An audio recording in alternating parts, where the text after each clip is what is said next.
Hey YouTube, hey Facebook. Welcome to teaching your family how to critically think. Inspired by and based on the teachings of this book, Raising a Thinking Child. Welcome to the chat. Thank you. Welcome to the chat.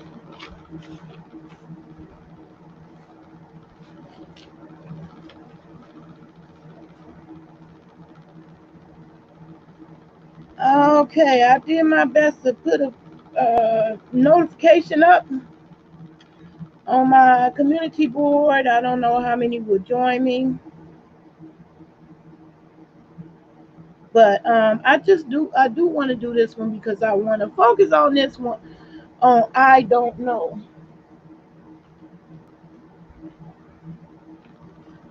I meant to print that out.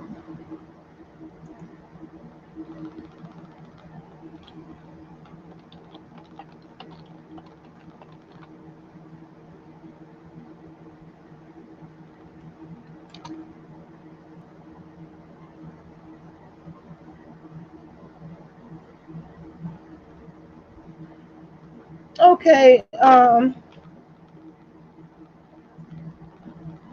gonna go ahead and do that for now.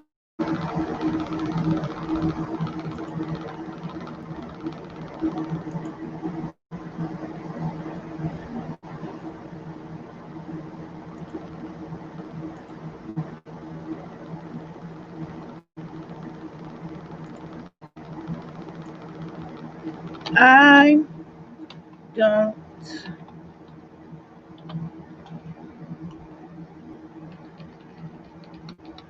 I don't know.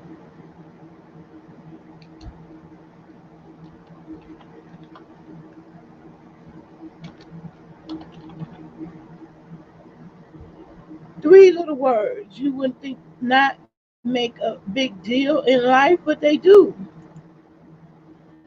That was one thing that I did appreciate about learning this program of critical thinking. It may seem random, some of the things that you're doing or learning in this process, but believe me, they all have an important place and factor in being a critical thinker. Okay, so I'm going to print out one more page.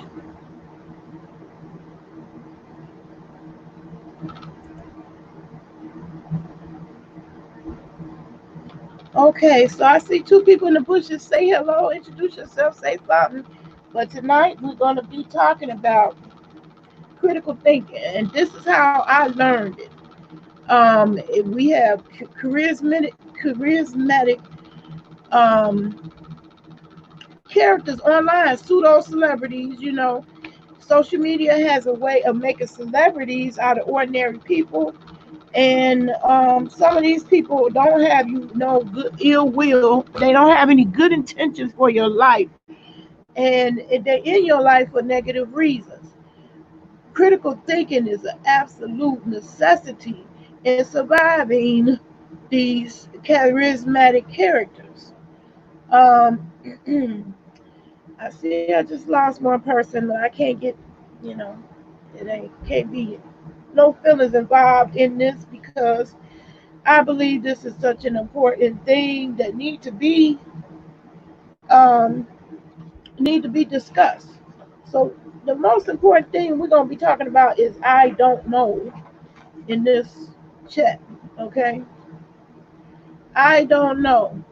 Now the game that I taught the people who attended my last critical thinking session, I taught them a game, the why game.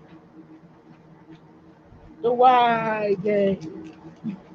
Why, why? In critical thinking, that's one of the most important questions is why. You got to ask yourself why before you can even asking anybody else why. You got to ask yourself why. Why? Why? Why? Why?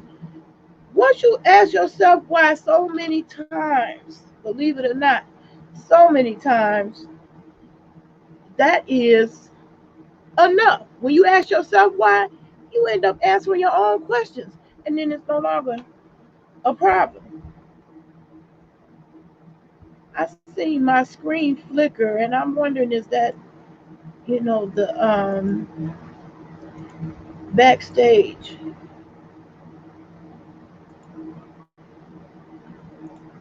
Because I'm open to people joining in on this chat. So I just put in the StreamYard link so you can join in. Um, so back to what I was saying. The first rule of that why game that I was teaching you all, why, is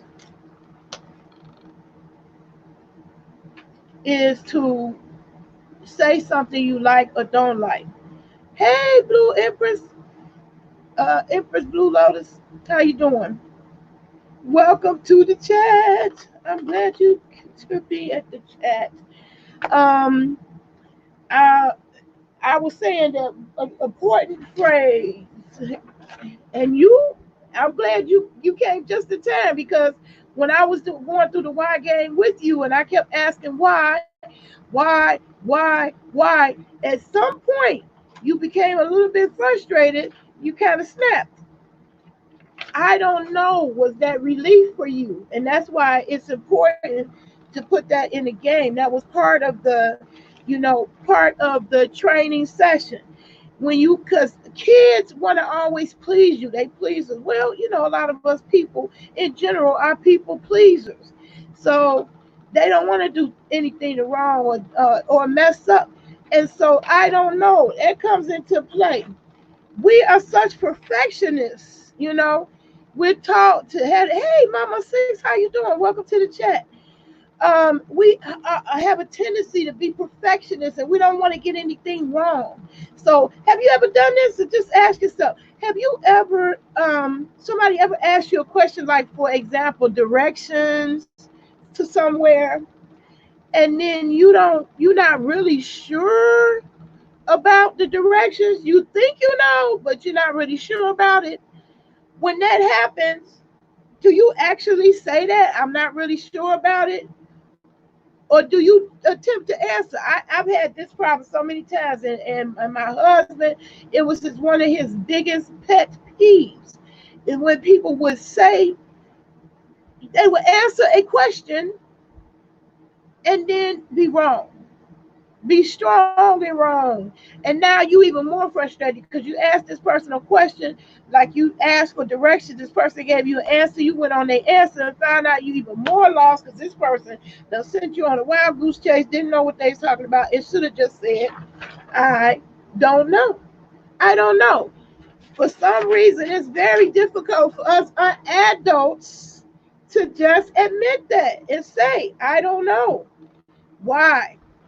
Why you think that is? Because we've been brainwashed into being, we want to be perfect, we want to be perfectionists, we want everything perfect. So you don't want anybody to ask you a question, and then you possibly might look stupid or feel stupid. So this game helps you understand that not knowing is not a bad thing.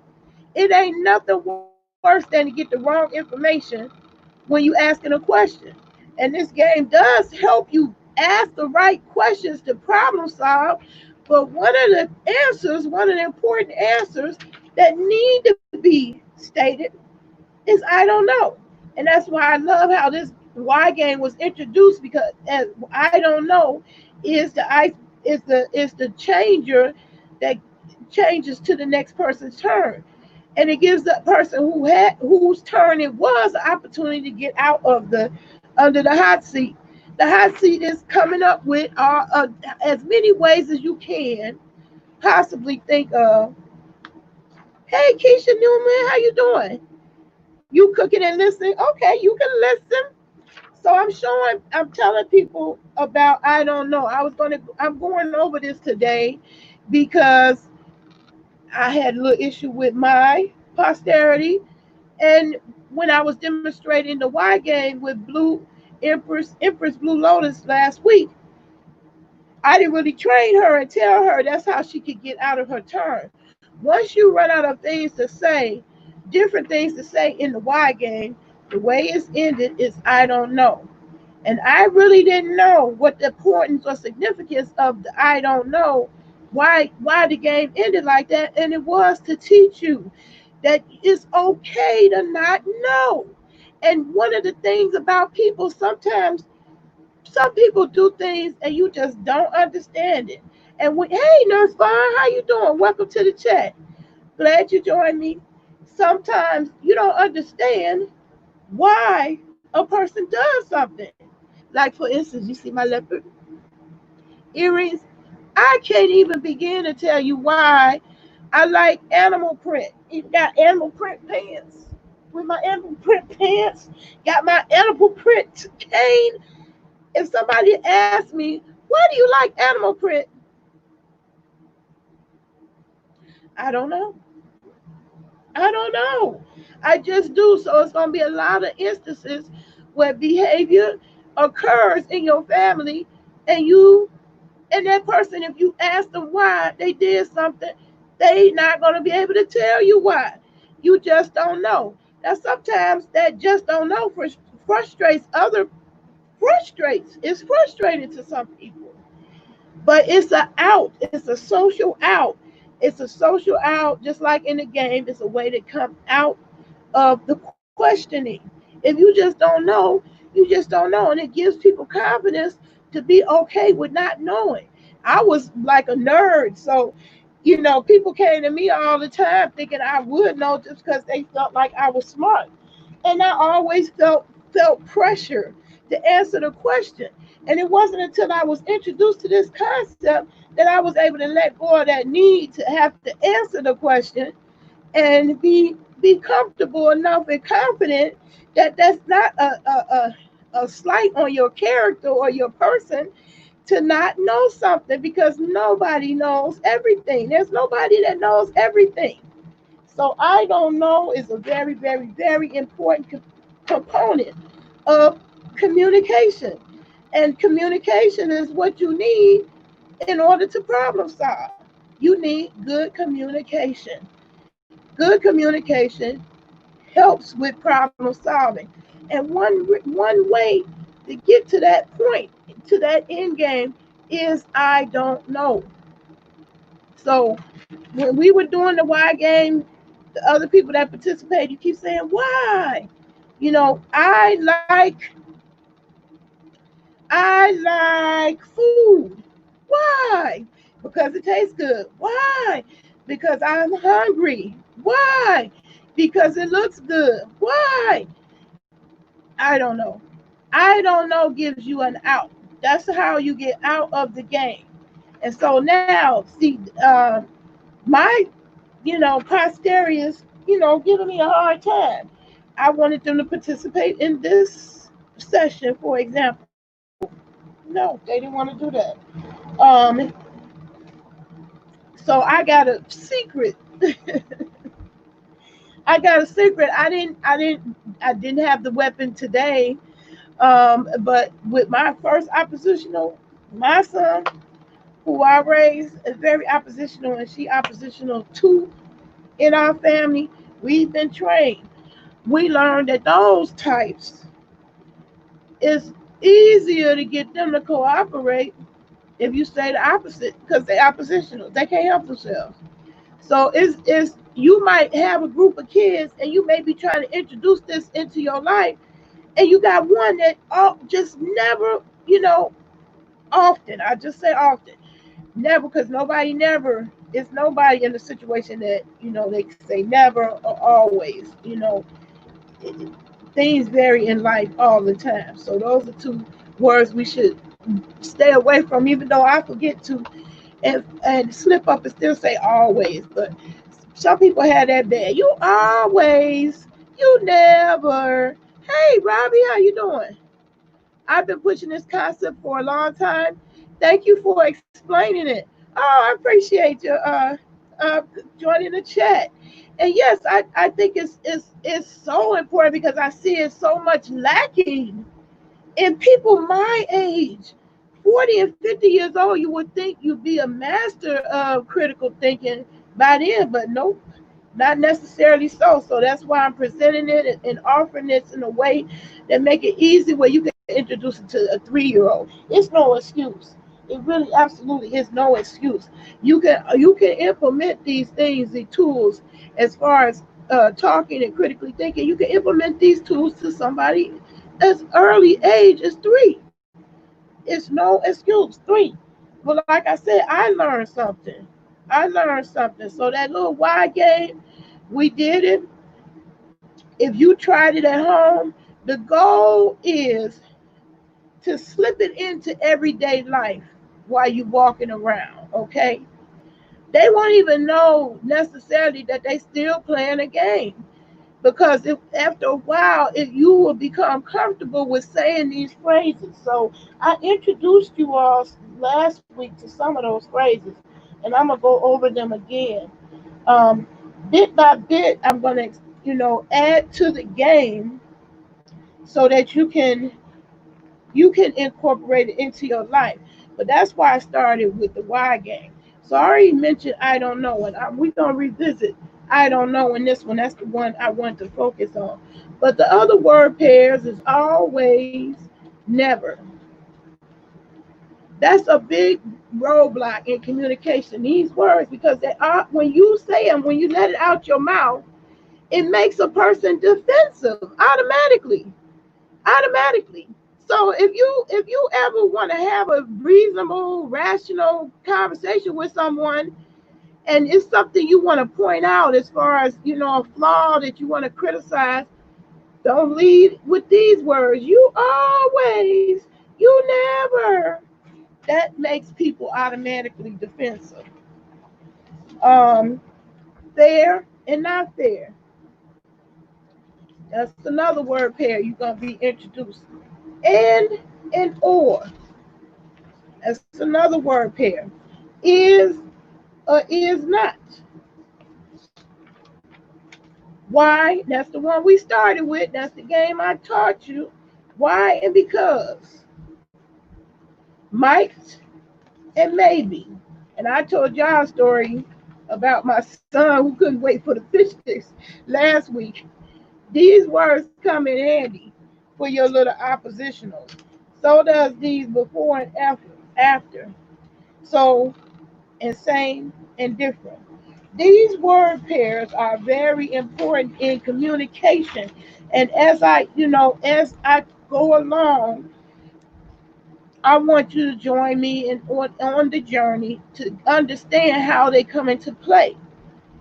Um, Blue Lotus, are you trying to get backstage? I see something flickering, but I don't see anybody backstage. I'll put the link in the description again.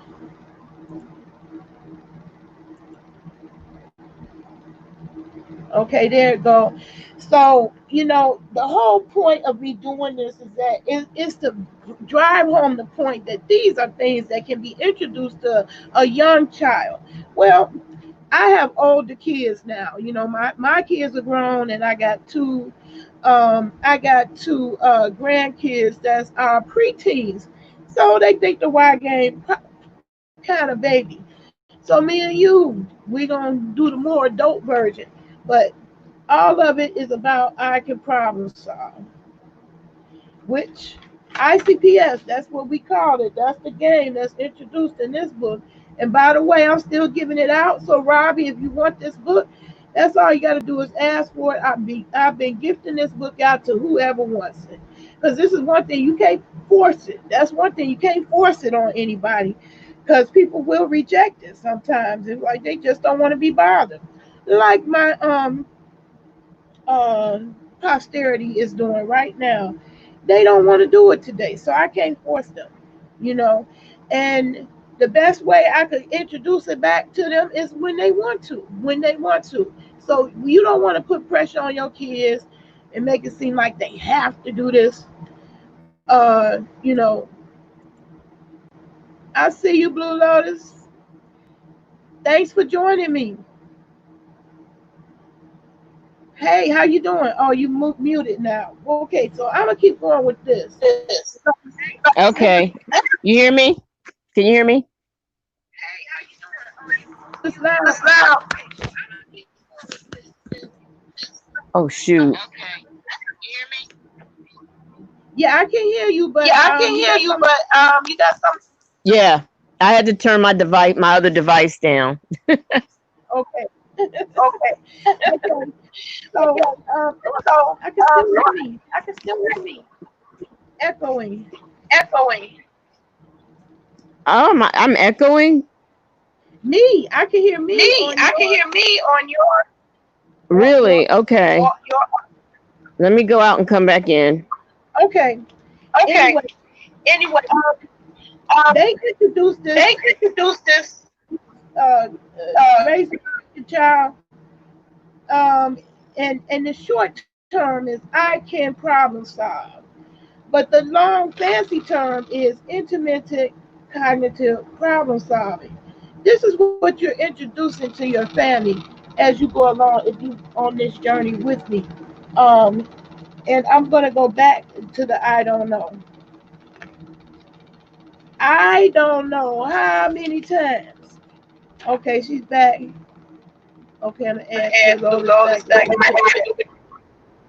You still hear an echo? I can I still can hear still me. hear me.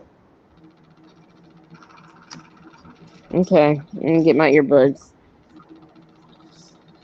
Um, I I Ostara Ostara earbuds. was. I think I think do do take the take the earbuds out bus. of StreamYard. I'm not sure. Okay, so while Blue Lotus is moving, I'm gonna go back to the I don't know. My husband was a person, uh, I have fibromyalgia, and I did not like driving because it's just so draining physically. You know, I would really use up all my energy with the driving test, which, excuse me, other people that may not be a big deal physically, but for me it was. And so my husband was willing to be the driver, but he didn't like to drive because he was easily to get lost. And I don't know why men have this thing. They hate to ask people to drive, but unfortunately, that wasn't the case with him. So he didn't mind asking, directions if you got lost. That wasn't no problem with him because he hated to be lost. He hated to be lost more.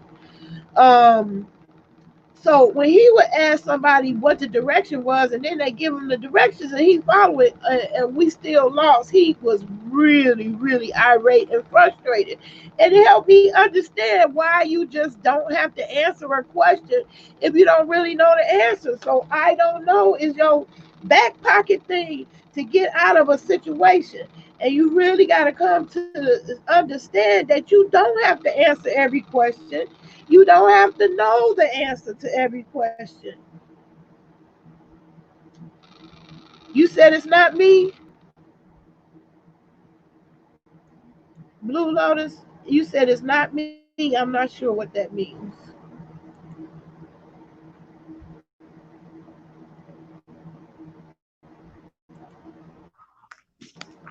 Okay. Okay.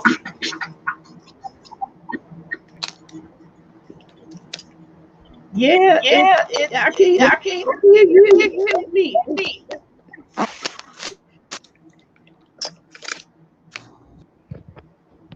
Sometimes if you have more than one YouTube window open on your device,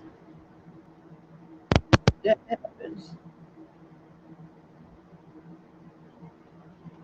Anyway, back to the I don't know. I don't know is your go-to weapon when it comes to communication. It's better to admit that you don't know than to tell somebody wrong or misinformation, and then they on a wild goose chase. That's why I would jump in a lot of times when you see controversy come up on these YouTube streets and people be talking about they calling the FBI and they gonna do this and do that. Well, I don't know. When I don't know the law, I don't know, and I'm not gonna sit up there and tell you I know if I don't know. I have learned to become very comfortable with saying I don't know. And that partially is because of this game. The way you're supposed to introduce the game to your family, once they learn the basics of how to play it, then it's just a matter of all throughout the house. If you happen to hear somebody say, "Well, I don't like that song," that would be everybody else's cue. Why? And then you into the why game where you saying why over and over and over. And the way that it is I don't know. I don't know is very critical in communication and problem solving. And that's why I wanted to tell you that little story about my husband. He couldn't stand with somebody that was his biggest pet peeve. And I was guilty of it. It's funny, listen to him complain because I was absolutely positively 100% guilty of answering questions that I really didn't know the answer to. That's bad. Don't do it. Don't do it. Say I don't know. A lot of people is so such perfectionists that they hate to they rather tell a lie than to look like they dumb. Okay, and that's a problem that interferes with actually solving a problem. Interferes with critical thinking. It absolutely does. You got to throw those egos out, outdoors, out to the side, because there's no place for egocentric thinking and critical thinking. There's no room in that. They don't those two don't compute. They don't mesh. Egocentrism and critical thinking are opposing opposites. Hi Darius Brooks, how you doing? Welcome to the chat. I hope you read the title. I think I have the title in display. That we're talking about critical thinking in this one. Since you new coming in, I'm discussing a concept that was introduced to me and my family 20 years ago. My 31, ooh, 31. I got two 30-year olds. Uh, my 31-year-old was 9 when this book was introduced to me and my family. Um, it was a program they had set up for us in my son's school. And they indicated that they were doing it because the mortality rate amongst Black women who have male children was the highest of any demographic in America. I mean, we was dropping dead from diabetes and heart attacks, and our sons was not making it to the age of 25. It was an absolute siege on young Black boys. That's been proven, okay? This study was done to research how and why, what was going on, to get to the root of the cause, to find out what was going on. And what they discovered, as far as in the inner city, one of the biggest problems is us being way too emotional. And we're quick to judgment. We rush to the judgment and react. Rush to judgment and react. Okay? Before we had a second thought. And this program is to make you have that second thought, because you need to have that second thought before you go into something instantly, irrationally. To go from a thought, now you mad and you reacting. That is how we have lost so many young men in gang banging situations. It's crazy. It's maddening. And I feel like I was lucky.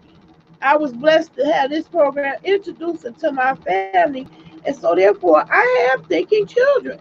And you can see the difference, when it comes to life problems in general. My kids are okay, I see you again, Blue Lotus. My kids are self redirected. They don't need to be directed. A lot of times when you encounter kids, it's perfect now because I don't hear me at all. So Okay. You doing Can it you hear clear. me? I can hear you clear. It's perfect.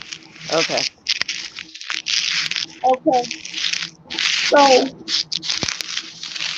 I'm gonna close this door because I got a very sensitive posterity.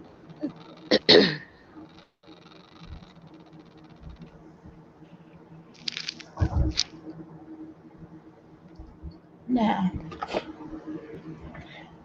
now I done tried to get this child to be in this chat today, right? I'm knowing she loves some YouTube. She loves the camera. She got to be in it. My son was the same way. Oppositionals hate to be left out of anything. Okay. So when I asked her nicely, would you like to be in it? Would you come on?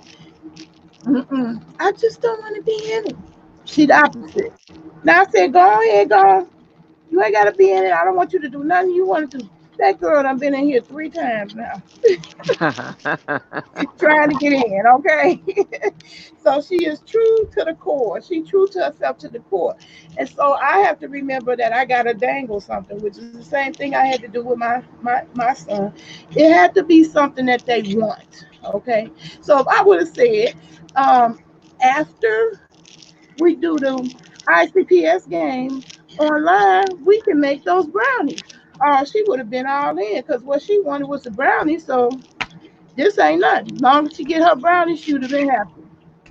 I didn't give her that thing that she wanted. I didn't have a chance because I was too busy trying to get here on time. I wanted to make it on time and not stay true to my word, try my best, and get more disciplined about myself. But so I was way better today. I'm proud of that. Proud of that. I came in. I was a little teeny late, 7:05, but that's not too bad. No, that's not too bad. No, and I just want to do better anyway. But back to my oppositional child. This one thing that's great about this program because it really hones in on the differences, the similarities and differences that everybody is not the same. You can't treat everybody the same way because why? They not the same. Everybody not the same. So same and different. You eating something? Same and different are important.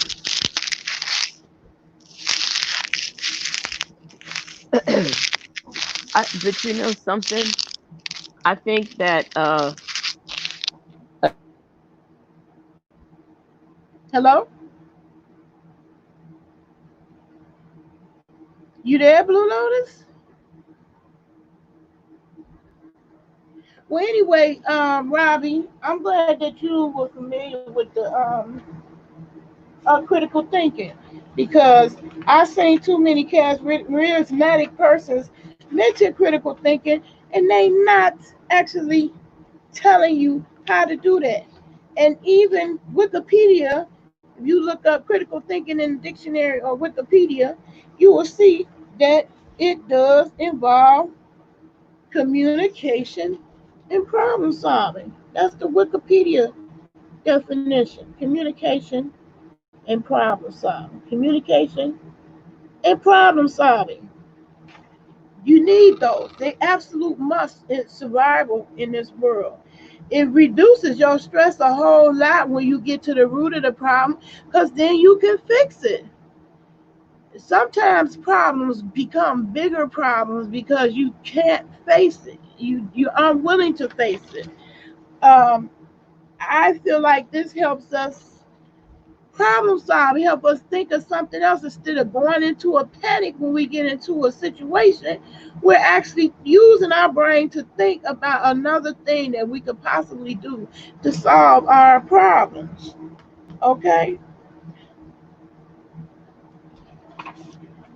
so I really, really, really wanted just to do this because not only did it help me back then, but I feel a need to do it again because I got two um preteens right now as grandchildren, and it's clear you can see it. That's the thing about it. Once you do have critical thinking, you don't lose it, you know.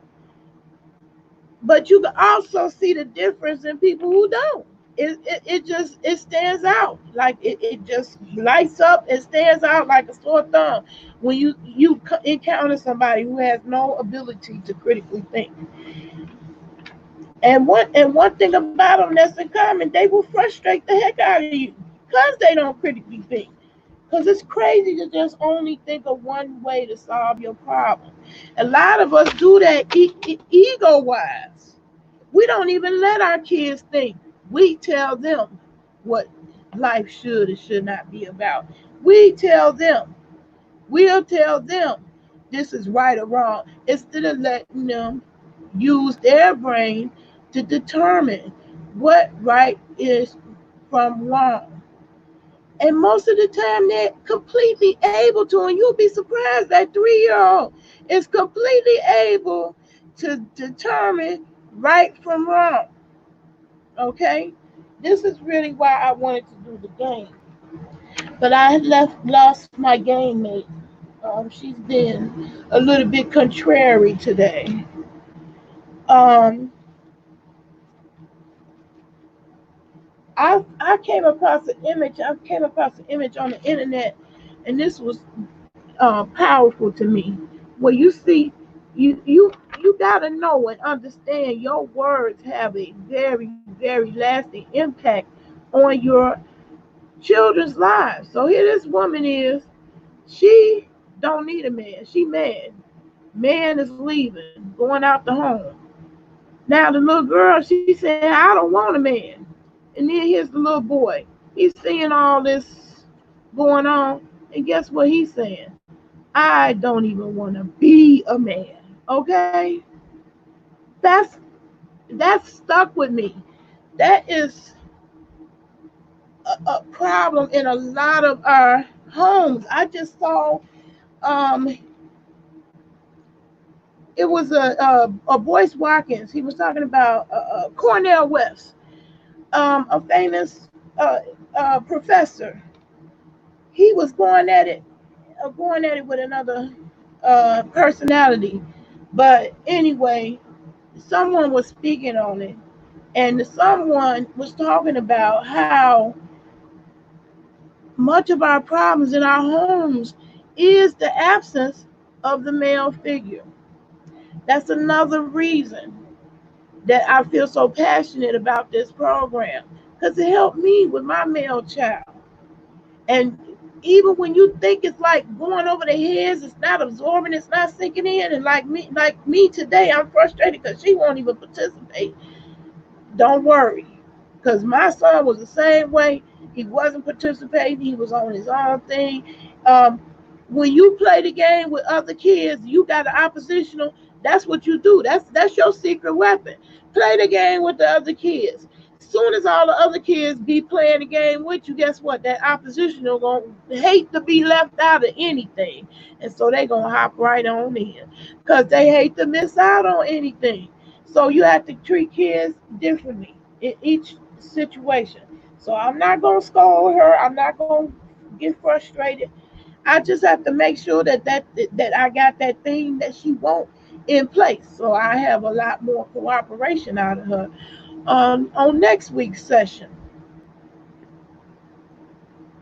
So now the other thing that I wanted to mention, like I said, I'm dedicated to this cause and I want people to continue to come to this class. I'm gonna keep promoting it because I think it is so important.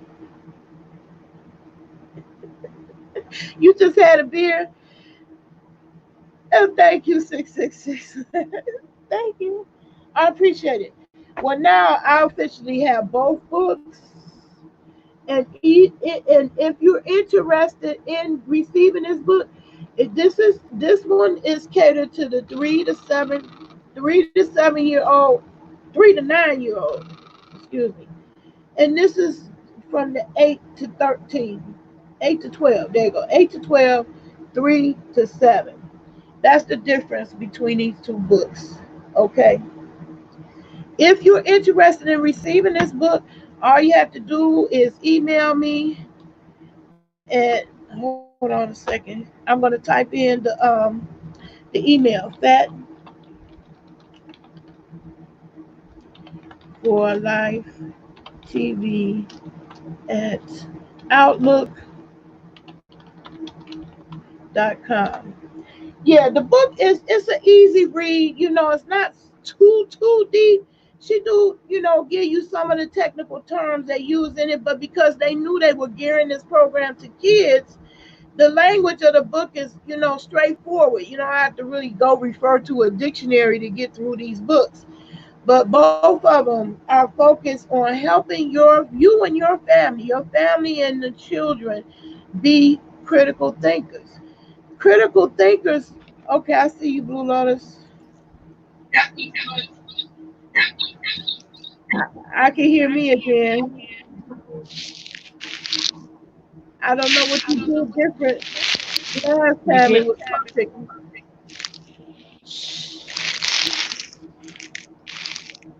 Now I hear something crunching.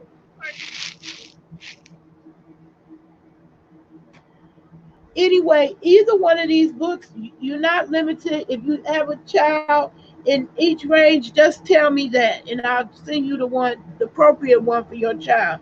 Because this one is a little bit too babyish for my 12-year-old that's in there being contrary and uncooperative for this particular session. Oops. So you just write me at this email address. uh, how to, I was to say critical thinking. Put critical thinking in the subject line. Put critical thinking in the subject. But all you have to do is email me, and you'll get this book. It's not a contest or anything. It's just what I want to do. It's just something I feel important, and so therefore that's why I'm doing it. So I'm gonna be going through the whole world pair, go through the whole series, and explain those word pairs. Put critical thinking in the subject line, and the email address is fat for life. Oops, fat for life TV. Oops.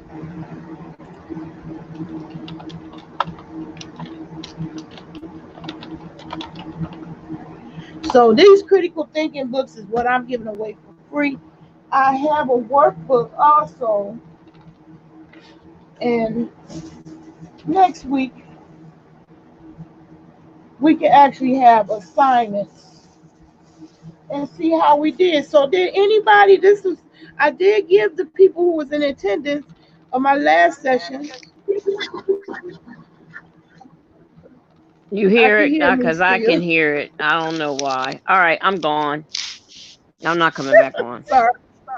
Oh no. Okay. Um. Anyway, I was hoping Blue Lotus could come on. You love critical thinking. I do too. I mean, once you do discover it, you reduce a whole lot of your stress. For one, you don't get stuck. When you do, a problem is presented to you, you don't get stuck. Now, I kind of had it a little bit already naturally because my occupation was technical support.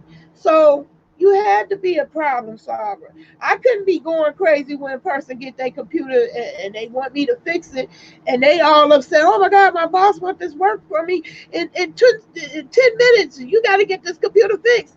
I had to stay cool, calm, and collected as a part of my job and get to the problem. I had to solve the problem. So I was always in that mode where you keep on going till you solve the problem. But guess what? I got hit with kids.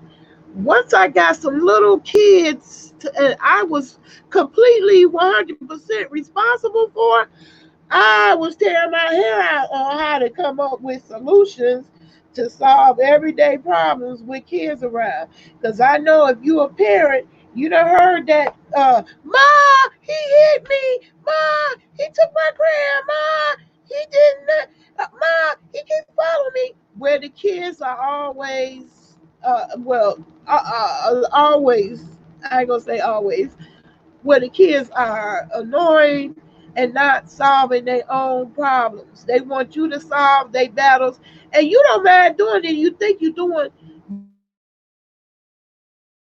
them a favor because you say, "Ma, he hit me." Well, you go sit over there, and you go sit over there. What happens is when you just give them, order them around, or just react to them when they doing that, it doesn't make them think.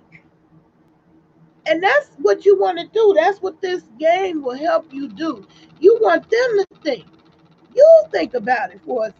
Hey, Dina, how you doing? Oh, you on Facebook? Yeah, I see. You the only one from Facebook. This is a critical thinking class. I'm going to be doing it every Thursday. I don't care if it ain't nobody in the chat. Because I just think it's such an important concept and thing, that skill that we should have and utilize. And you never get too old. Because I find myself still needing it, because I forgot about this opposition. I couldn't treat her like my opposition or I raised, because one, she's a girl, so hormonally she's different than what my son would be. So automatically right there, they two different, although we compare them a lot in their opposition, because they do have that in common. That's how they're the same. But she's a girl and my son is a male, so that's what makes them different. And so uh, I cannot behave or react to them the same way, because they're two different people. So I hope next week, if she ain't gone already, she'll join us in another session. But today she skipped out on me, so I kind of don't have all of the content that I would have liked to have in this chat, which was really just showing you the game again. I wanted to show you smoothly without interruption, so that you could go ahead and use the game. But what I want you to understand is that even when you're doing the game, I didn't want you to feel like you had to sit the kids down in a formal situation, in a formal setting. If you have more than one child, you can teach each child separately and apart. And then as you go out throughout the day, as soon as you hear that word, I like ice cream. Why? That's the cue to start saying why. And because you have trained them, that's their cue. They'll think of another reason, because it's sweet, because it's cold, because it's creamy, So uh, eventually, at first I just had to expose you to it, but then the way you implement it into your life, everyday life, it's supposed to just be woven through your life, and not really a formal sit down game that you can play. But I did present it to you as a game you could play, because it is a game you can play. And quite frankly, it's a fun one to me, because you get to learn about other people, their differences and their similarities. So does anybody else in the chat have any other questions? I didn't get a chance to have Blue Lotus here. Do you want to join me, Dina, in the chat? I put the link back in the description.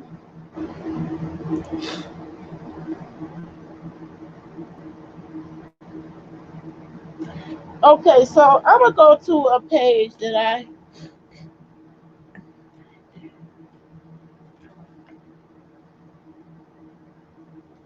So now, one of the things that I wanted to point out is that why it's important. The kids are people who know how to problem solve. That it's a lifelong lesson, and it's applied for the rest of your life. It said,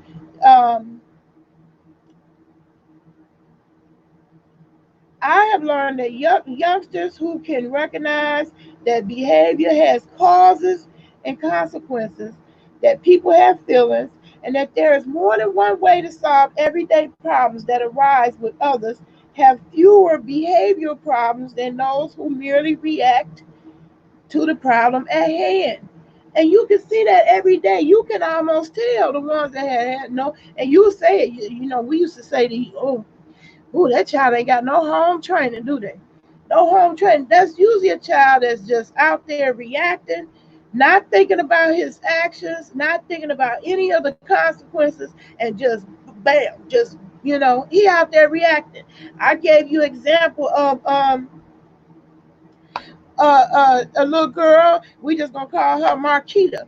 Marquita was in the office every day, in the principal office for fighting every day. Nobody could understand why she always fighting. Well, the person who told me this story was a guest speaker in our program, and he said, "Hey, Seattle girl, I see you. All right, thank you for coming to the chat. Happy Thursday to you too. Mwah, mwah. I miss you." Um, this Marquita was always in fights, and the guy who was telling me this story, he said nobody, from the principal to the teacher to the kids that she was fighting with, nobody ever just sat down and asked that child why is she fighting. When you did finally ask her, you discovered that the crux of her fighting was because she was getting teased by her mother being a crackhead. Okay, and the fact that her mother was a crackhead was true. So it wasn't like, she could deny it. She was aware of it, but she loved her crackhead mama. So was kids around there teasing her about her crackhead mama. Guess what? She's fighting.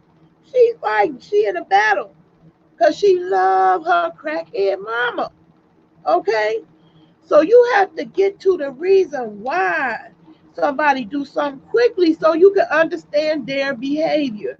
And that was just an example, that we were given, that was a story that I was given, when I was learning it personally, and my kids were young. But it was a profound example to me to help me understand, okay, that makes sense.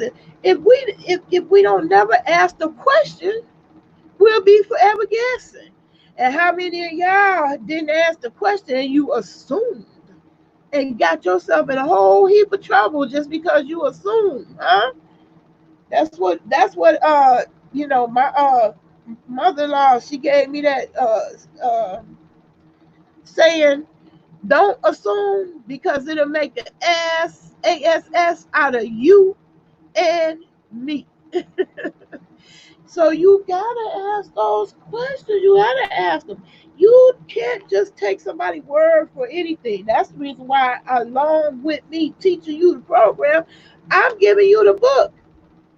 I'm giving you the book. I don't want you to just take my word for whether or not these things work or not. Based on this woman's life work, she did decades of study before she actually wrote the book. Okay, studying the problem. And we clearly have a problem still, because look what happened with the riots and stuff. That's people not really taking a step back 1 second to think. Do you know how many times 1 second of thought could have saved a life if that person just took 1 second to think about their action before they reacted? I know I can think of plenty in my lifetime. Right. Countless times, exactly. Yep. So this whole program is really just that little thing that you can have in the back, it's stored in the back of your brain cells, that make you think and say, I wonder why she is doing that. I wonder why. Because once you know that, you have a better chance of solving whatever problem comes up. Okay? And again, I'm going to emphasize, so I'm going to just push the books today. If you want these books, you see this video later, you make it this far in the video, I'm giving these away. This is for the 3 to 8-year-old, and this is for the 8 to 12-year-old. Raising and thinking preteen. Because the 12-year-old don't probably think these games are kind of baby, but you got some kids that go along with it, because my daughter went along with the game when she was 12. So you don't have to think you can't do the games just because your child is older. But because I do have an older child, and both of them kind of think the game is baby, I went on to get the preteen book. So if you got preteens, 8 to 12-year-olds, I send you this book instead. And you could just say that you want the teen book or you want the child book, teen or child. Just let me know and I will send it to you. Keisha, did you want to join the chat? Do you have any questions for me?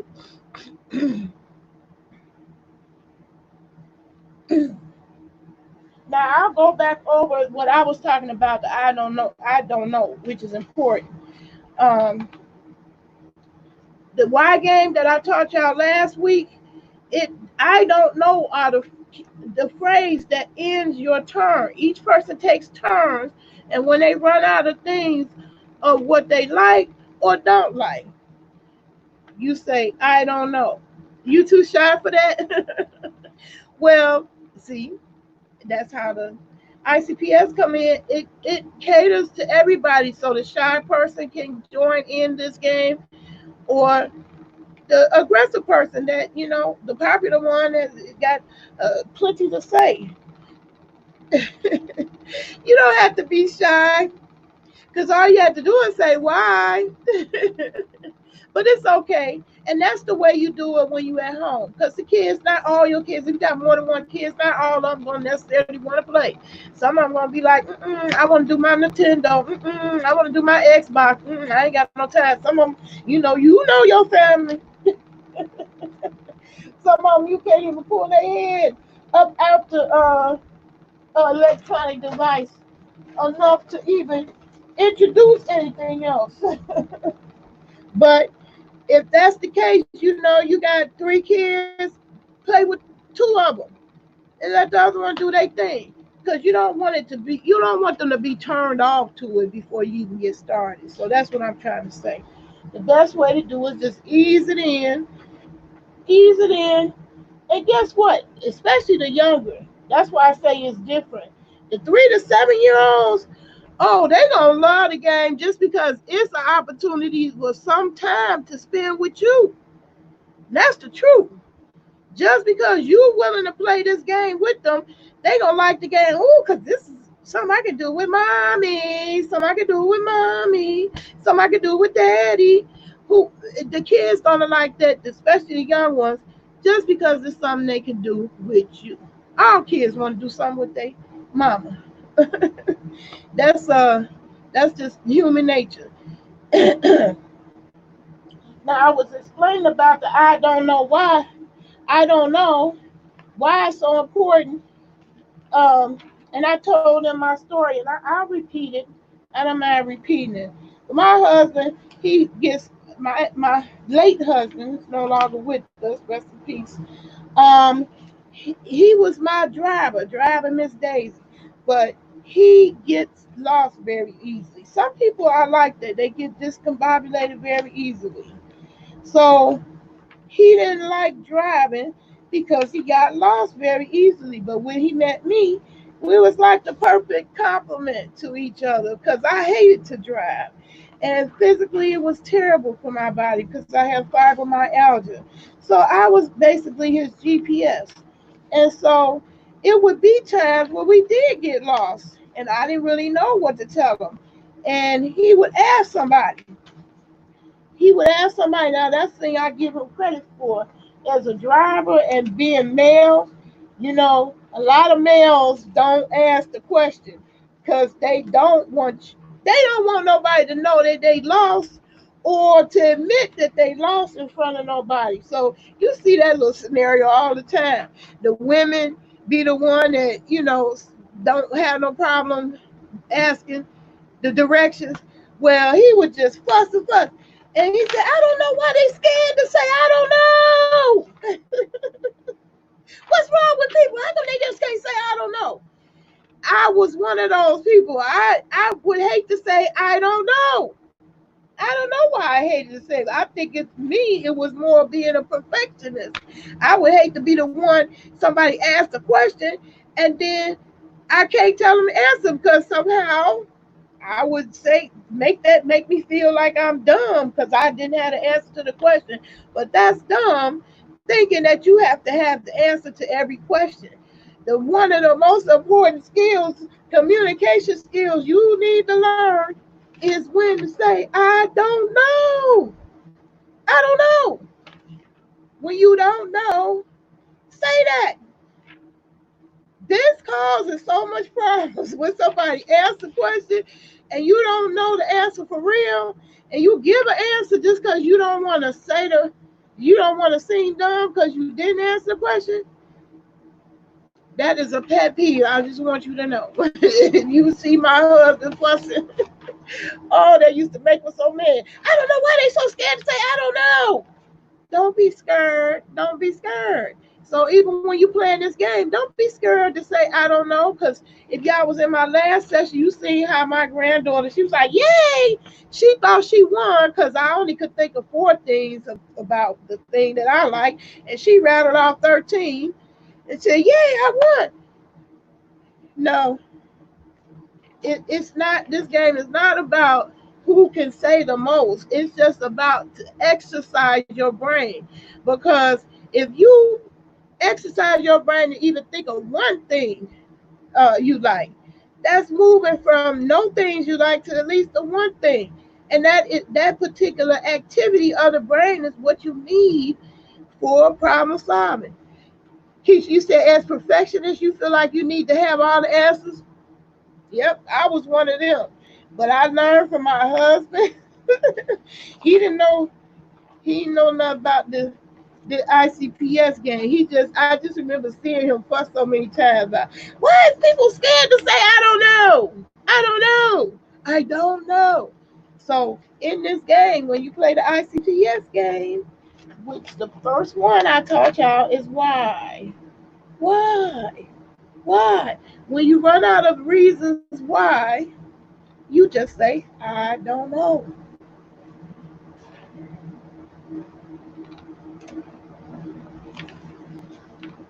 So that was the main thing I wanted to go over. I wanted to share that story. I'm going to play that game tomorrow. I have a young child. I'll let you know how it goes. Okay, wonderful. That's what I want to hear. That's what I want to hear. You know? And it's easy to introduce because it's just you saying things you don't like, things you do like. And guess what? As you're playing the game, they learning something about you. You know? Like I used to always say blow pops is my first one. I love cherry blow pops. And I did that because I can rattle off a lot of reasons why. Because they wrong. Why? Because they taste good. Why? Because it's cherry. Why? Because it lasts all day. Why? Because it got gum in it. Why? Because it's yummy to my tummy. Why? And I could go on with the blow pop, but not necessarily other things, as you all seen with something with the game that I did with my granddaughter. I can only think of 4 things. It's going to be cases you can only think of one thing. In fact, it's going to be times when you can't think of anything, and when you can't think of something else, that's what you say. I don't know. I don't know, because sometimes it's things that you like you really just don't know why you like them. Okay, like blue is my favorite color. I can't tell you not one reason why. I'm trying to think about a reason why, but I just like blue. So and it don't have to be perfect. So if it don't go well on the first day, just try again another day. But usually the young kids, they really go for it. They like having that little game you could play. And so all throughout the day, you're going to be the orchestrator, okay? Once you learn how to play the game, taking turns, then the game is more or less played throughout the day just because somebody mentions that they like or don't like something. As soon as they say that, then you cue it in and say, why? And you keep saying that until they say, I don't know. That's how the game ends. I want you to play that game and then tell me your experience, because I want it's I had the luxury. That's the reason why I'm doing this. I had the luxury of learning this with other mothers. So when they tried to introduce it, we'd come back in, the next week and discuss, the problems that we ran into when we tried to introduce the game. It's a shame that kids are sort of trained to go along with what everyone else is doing, except any answer. They don't even go to the library. See what I'm saying? That part. Bingo. And it's bad. You really can see it. It's bad. You can really see that group thinking of. Now Keisha, you in a lot of chats about that I know about that we have in common with people you can clearly see ain't using no type of critical thinking. It's just thinking, falling right in line with what somebody else say without questioning or challenging anything. And it's crazy to me. You cannot be in this world like that. It's so many predators and con people that's just waiting for you. They just waiting for you. The person who can't problem solve, who can't think for themselves, who need reassurance. This is why I want to introduce this game, because this gives you real kind of confidence that you need in this world to stand up to all those elements. It's just crazy. It's crazy when I see grown people who can't do it. And I don't judge them, because I was a grown person who couldn't do it until I was trained. When I was trained, when you know better, you do better, right? When you know better, you do better. Until I knew better, I didn't do better. I didn't know. I was making the same mistakes out of ignorance because I didn't know. And so that's why I'm introducing the word pairs to you. And the first one was I don't know. That's the end of the game. It came up because when we played the game last week, you know, I didn't introduce the significance of I don't know. Because this one, way she keep playing the game, she won't end it. And that's her oppositional self. She won't end it by just saying I don't know. She just refused. She don't want to say I don't know. She wants to be the one that keep on saying something forever, and she never have the end of her term, which is not fair. And one of the words we will be covering, fair and not fair. Not really fair for somebody to have such a long term and don't want to give anybody else a turn. That's her problem. She's very controlling. She wants to control you and your mama too. And that's the reason why we're doing the ICPS, whether she like it or not. Because she was talking to me trying to be, smart. Oh, we gotta play this game forever. It's forever. This game is forever. Because she thought because she ain't playing it today with me on camera that we ain't going to be playing this game. We're going to be playing this game the rest of her life. She just don't know that. And the reason why I feel confident sharing it with y'all, just in case you have a similar child who oppositional, you think the game is going over their head, nothing is soaking in. I'm here to tell you, I'm living witness and living proof that I have a grown oppositional, and we thought everything was lost, going over their head, didn't seem like nothing was sinking in. But in his adult years, you could hear the conversation he's having in his head because he was trained. So she can be contrary now, but because she now knows that this ain't going nowhere, I'm not gonna stop. I'm gonna continue to be using ICPS, whether you want to play or not. I'm still gonna use it. Eventually, she'll change her little attitude about it. Yeah, and you can you smart, Keisha. You can recognize those oppositionals right away, early as 2 years old. You will see them. You will absolutely know them. I got another oppositional girl, grand girl, my youngest son, daughter, oppositional. Mm-hmm. You can see it already. You don't even need no diagnosis. But they have to navigate this world too. And what you don't want is that child that's oppositional to get a label and then get pocketed or locked into, boxed into problems, to be a trouble. Okay? Because a lot of people refer to them, oh, there goes trouble. And they consider trouble is just because she won't go along to get along. But if you have the knowledge in your mind that everybody is not the same, you're going to have oppositionals. That's just the way this world is. We got oppositionals. We got the go along to get along. We got the oppositionals. And what is important in this world is you got to get along with all of them. You know, if you are a owner of a Fortune 500 company, you can't just get along with the ones that go along. You got to get along with the ones that are oppositional. And one good thing, this will help you, especially if you are dealing with a oppositional child. One thing will help you with this is that you know you are helping them become successful in life. And my son is living testament. He is a positive, productive person in society. That could have easily been gang banging, life of crime, uh, domestic violence, you name it. Okay? But you don't want nobody coming along to you labeling your kid of anything. Because we survived up until now. What did the ancient people do when they had oppositionals? So, hey, somehow they managed to make it and survive. And here we are. If they didn't survive, we wouldn't exist. Okay? So, yeah, and it's helpful. It helped me. It wasn't just helpful to him.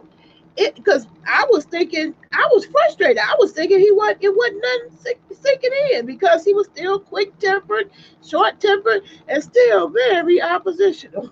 So it was like I thought I was wasting my time, but I didn't, because as he got older, see what it is now that I lived and I can look back, I realized that his brain still had not caught up, to his body. He was still reactional. But once the brain caught up and he was more mature, hey Christy, how you doing? Yeah, you late, but I still commit to the time frame. But I was just speaking on the importance. I don't know. But back to my son. He we thought we was wasting our time with him. Okay, like it wasn't sinking in. But I heard him like have heated conversations with his baby mamas, and I could hear his end of the conversation. And clearly, those were ICPS concepts that I know that I had introduced to him, and I was so proud because I could hear his end of the conversation, and I could also hear their conversation, how they were stuck on stupid. That's what I call it, stuck on stupid. I'm glad you made it too, Christy. I'm glad you made it too. Now I talked about it, but I'll talk about it again. I don't mind because these concepts I'm gonna keep going over and over. The importance of I don't know, we both found out when you joined us in playing the game, Christy, because I didn't explain all the rules, but one important rule is that I don't know. It's very important. It's very important. Because in the actual game, when you playing it, people feel pressure. You know, when you're trying to think of that, another thing that you like or another thing that you don't like, you feel a little bit under the gun when you don't come up with an answer. And so the I don't know is important way to let you out of that thought process. Okay, and it works exactly the same in real life. If somebody comes up to you and asks you directions and you don't really know the directions, soon as you say I don't know, it relieves you from the stress of trying to figure out what's the right directions, because if you just don't know, you just don't know. But so many people will answer that question anyway. And I was telling the people who came in earlier how my husband, he was, that frustrated him. That was one of his number one pet peeves of people in general. He would always say, how come people can't just say I don't know? I don't know. Why you can't just say I don't know? And I guess in him, he didn't really understand it, because he said, it, you know from his perspective, it's like it make you look stupid when you tell the wrong answer. But in his mind, he said he'd rather for you to say, I don't know. You felt the pressure last week. Yeah, so I don't know helps you relieve the pressure of trying to think of something else because it's going to be things that you think of that you like and you just don't know. I use the example of my grandbaby when he was, he was tapping on the shelf, making an irritating, annoying sound, and I helped guide him. He didn't know he was being guided. See, that's the way this game eventually works. It's going to be up to you. You gonna be like the coach, the referee. Well, not really referee, but the coach, where you're guiding them through. Instead of me yelling at him, you can hear me tapping on this desk. Instead of me yelling at him, knock it off. That's annoying. Well, that would have been a confrontation. He would have felt the way because he's a very sensitive child. He would have been sulking. Why you hollering at me? Why you have to yell? I just simply asked him, do you think that is a good thing or is not a good thing to do? That's part of the word pairs that we're going to be visiting. Is not. If you think that's a good thing, is or is not, or do you think that's a good thing or not a good thing to do? And on his own, he said he thought about it. First of all, he thought about it. When I asked him why he was doing that, guess what he said?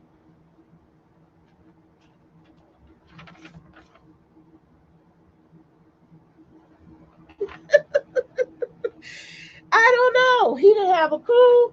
It was just something he absentmindedly did with no consideration of what the consequence was. Well, for me, it was very annoying, and I could have got agitated and upset and screamed at him, "Why you doing that?" Or smacked his hand, because us black folk, we believe in corporal punishment. That would have been a hand smack. Okay, I want to instill this and empower people because I really believe we can raise our kids right without the physical abuse. I personally never needed a whooping, because really all you had to do was threaten me with one, and that would be the behavior I avoid. But not all kids are like that. And those oppositionals, oh my God, you got your work cut out. Whoopings don't work on them at all. You can whoop them and whoop them and whoop them and whoop them and whoop them and whoop them and whoop them until they blue in the face. And the oppositional will still engage in a behavior. I used the example. I was like, pretend like this is a cookie jar. If I had this cookie jar on the counter and I said, don't get a cookie, don't touch those cookies, my oppositional would have said, I know my mama said don't touch those cookies, she'll whoop my butt. They looking at that cookie, they said, I don't care, I get the whooping. I want that cookie. That's how they are. You have to deal with them based on what they want. And it's always something they want. And that once you find out what they want, you can milk that for miles and miles and days and months.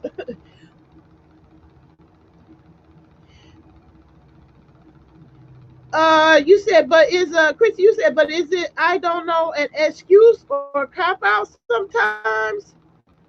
Um, no, because it's just a fact. If you don't know, you just don't know. You just don't know. Sometimes you just don't know. Sometimes there is no answer or rhyme or reason. Just like I said when I asked my grandbaby when she was tapping on the table, why was they doing that? They didn't know. They didn't know. They just did it. It just had no particular reason why they do it. We all are guilty of it.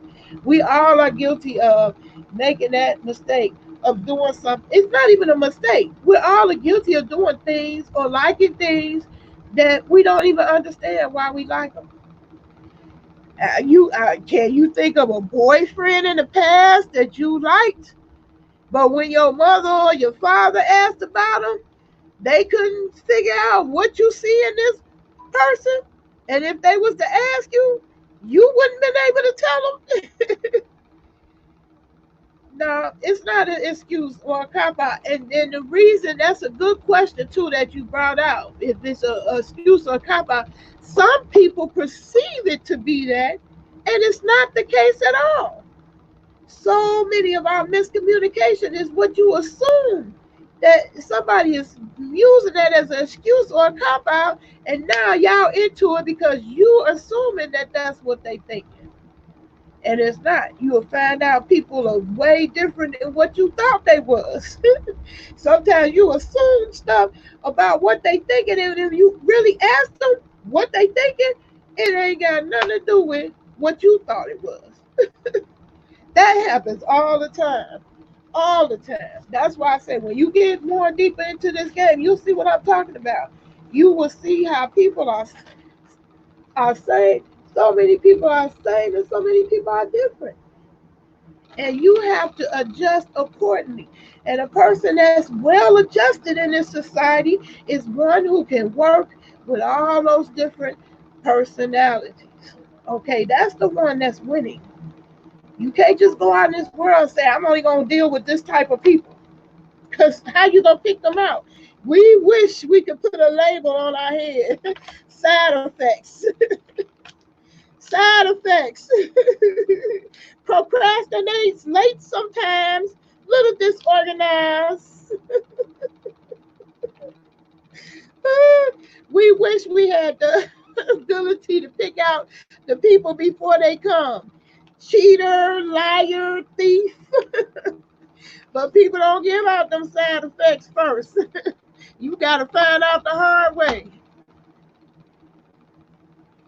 I know a man who always says he doesn't know, but get around other folks and know everything. Now, I would take that person if he around other people knowing everything, but then he act like he don't know around you. Now, that's playing dumb right there. Okay, Keisha, do what you got to do.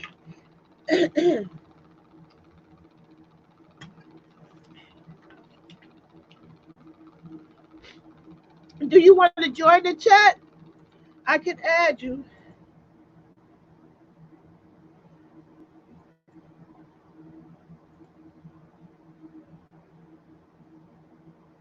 Okay, I put it in there for you. I put it in there for you. So I just wanted to address I don't know this time because it came up when I was teaching y'all the game last week, and I realized that I didn't explain that is how the game ends on this one on ICPS. Learning how to problem solve. I don't know is an important cue to everybody that I'm done. I can't think of nothing else. And it saves you up from being embarrassed. Because some people, when they sit up there talking about their likes and playing with others, they get embarrassed if they can't say that many. And you uh-oh, I can hear me. How you doing, Christy? Welcome, welcome. Can you hear me?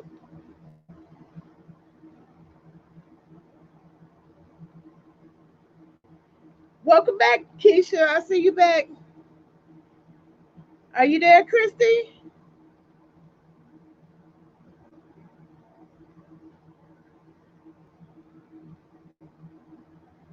I can't hear you, Christy. Are you saying anything?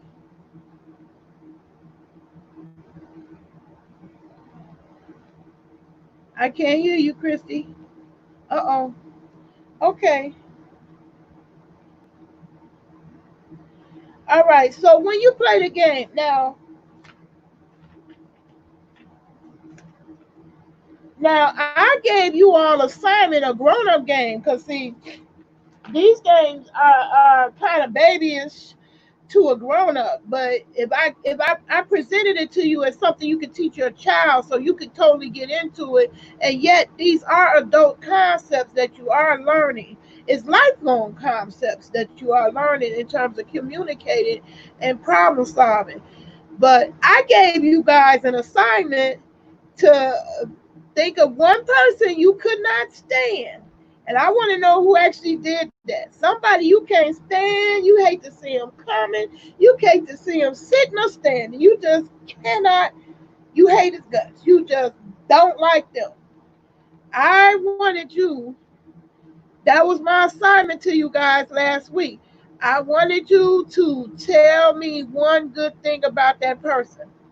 Okay. And now you don't have to tell me, who the person is, because sometimes that person you can't stand could be your own spouse, okay? Some people could be, related to you and live in the same house that you can't stand. So it's okay. What I wanted you to do is to think of one good thing about that person. Okay, I'm gonna add you again, Christy. We try that one more time. So did you do the assignment? You all were given an assignment last week, and that was to think the one person that you cannot stand. You hate to see them coming. You be like this. Oh, I hope they don't see me. It could be a coworker. It could be a person at church. You just can't stand them. It could be a relative. It could be your kids. It could be your spouse. It don't matter. All I want you to do is somebody that you can't stand. I want you to think of one good thing about them. Oh, I lost Christy. What happened? Anyway, that was the assignment. That's still your assignment. And I want you to come back. If you come back next week, I want you to tell me who that. You don't have to tell me exactly who that person was, but I wanted you to do the exercise and tell me about your experience. Okay. I see you back, Christy. Uh-oh. We left again. Okay, I hope to be able to graduate to visuals. I'm still learning StreamYard myself, but when I get the visuals, I'll be able to start having come in with examples too. Let me try Christy again. Okay, Christy, can you hear me? Welcome to the chat. Can you hear me? I can't hear you. Oh, man.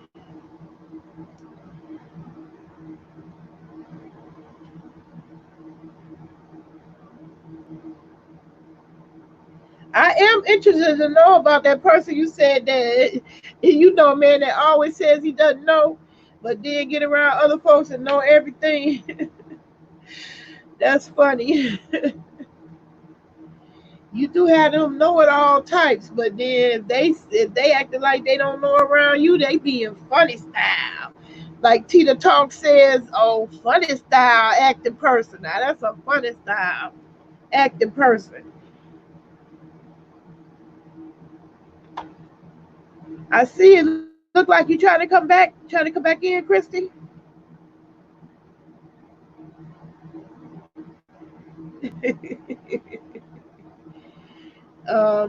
We still couldn't get this. Let me try. Oh, okay. You're gonna try from your laptop. Okay. All right. Yeah, StreamYard works better for me from my laptop. I know people use StreamYard with their mobile, but me and my over 40 eyes be straining and hating the mobile version.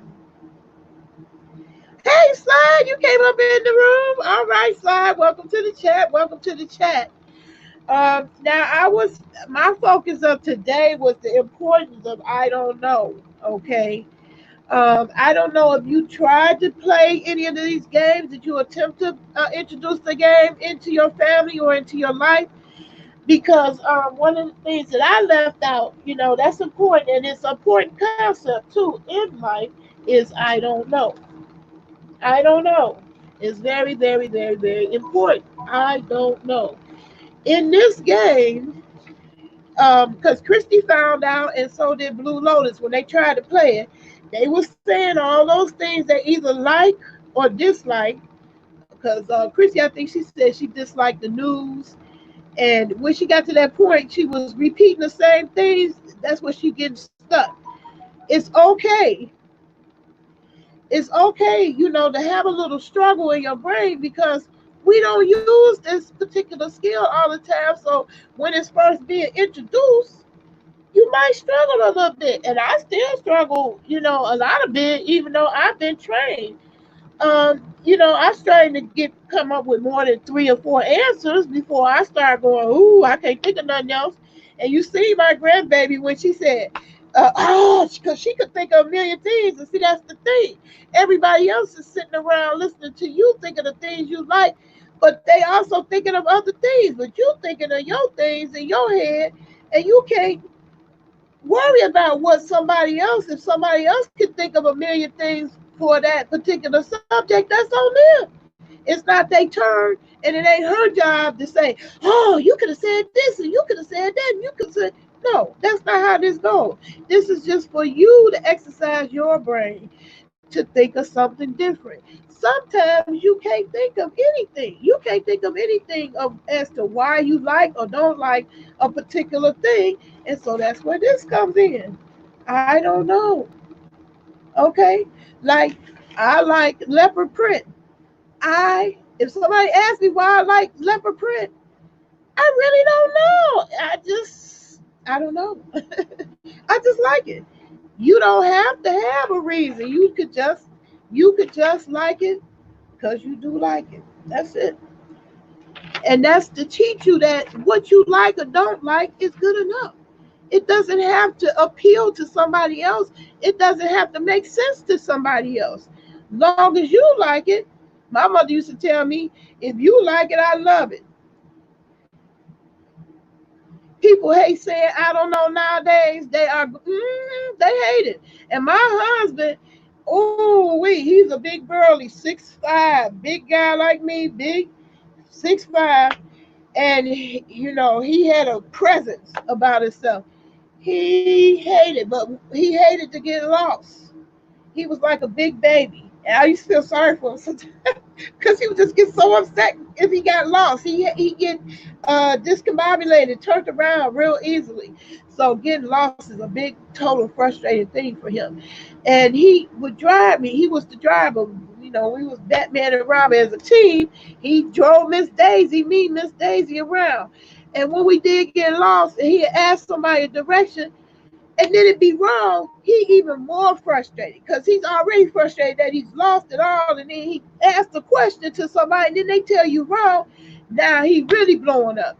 That bothered him, and so he didn't understand. He said, "Why can't somebody just say I don't know? I don't know. I don't know the answer." You're right. We got all these people walking around with the Google gadgets, the Google devices, and can't nobody be wrong because you can Google everything. No, it's okay to say you don't know. You prefer good old fashioned wisdom, yeah, but how do you get that wisdom? How do you get that wisdom, that good old fashioned wisdom? You have to live, don't you? You have to live. And I lived to see this game work in my family's life and see how lacking it is in general, in the general population. You would think this would be a class that's mandatory and taught in every school, but it's not. It's not. And I voluntarily did it when they introduced it to us. It was a voluntary program, and for me, it was just something to do. For me, it was a way to meet other mothers and other mothers who had difficult kids like me. Um, you keep your mouth shut and listen. Well, some people can't. Some people can't shut up. Can't shut up. They can't help themselves. But this is why I like this game or this concept, because it helps you accept people and all their differences. It don't matter how different or same alike people are, you're able to make the adjustment to each personality, especially if you play these games with little kids. You'll see the little kids, they all different. They all gonna play it a little different. Like you gonna have one that loves to move. So every time he say something, he does a skip or does a jump or does a cartwheel. I like ice cream. Does a cartwheel because it's cold. Because it's tasty. Does a cartwheel. You gonna have different kids react differently even playing this game. They don't teach kids to think, they teach them, yep, how to labor. Just how to show up to work and labor. Just be sitting there like a zombie all day for 8 hours. It's no critical thinking being asked of kids of today at all. 80 pounds of books, tons of homework, and the kids don't remember shit when test time comes. Okay, okay. Amen on that. You ain't lying. You ain't never lied about that. So with this game, the reason why it's good is because it does allow a shy person to participate. Because a shy person may not be able to think of all the things that uh, they like about something. They say I like ice cream, and they can't think of nothing else, and they be shy, and they don't want to be embarrassed in front of everybody because they can't think of nothing else. That's what this comes in for, the shy people. So they don't have to keep thinking, because it may be overwhelming to them to be in front of everybody and not can't think of a lot of things to say about what they do or don't do not like. Remember, if you do implement it, it's supposed to be fun. It's not supposed to be torture. You don't want to punish them if they don't play the game right. Okay, Slide, let me put the link in. You want to play? All right. I'm glad you want to, and I want you to teach somebody else. There's the link.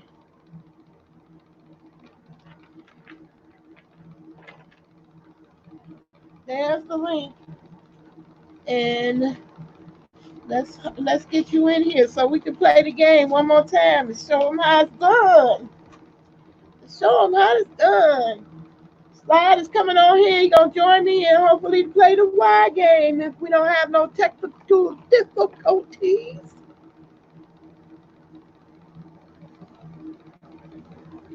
Okay. All right, I'm gonna give him a minute or two. He getting set up now. He's gonna play the game with me. So back to the I don't know. Don't be afraid. Do not be afraid to admit you don't know.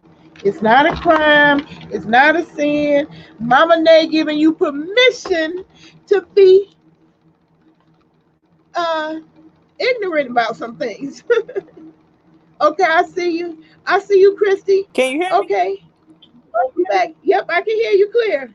Welcome back. And I don't hear me. Great. Wonderful.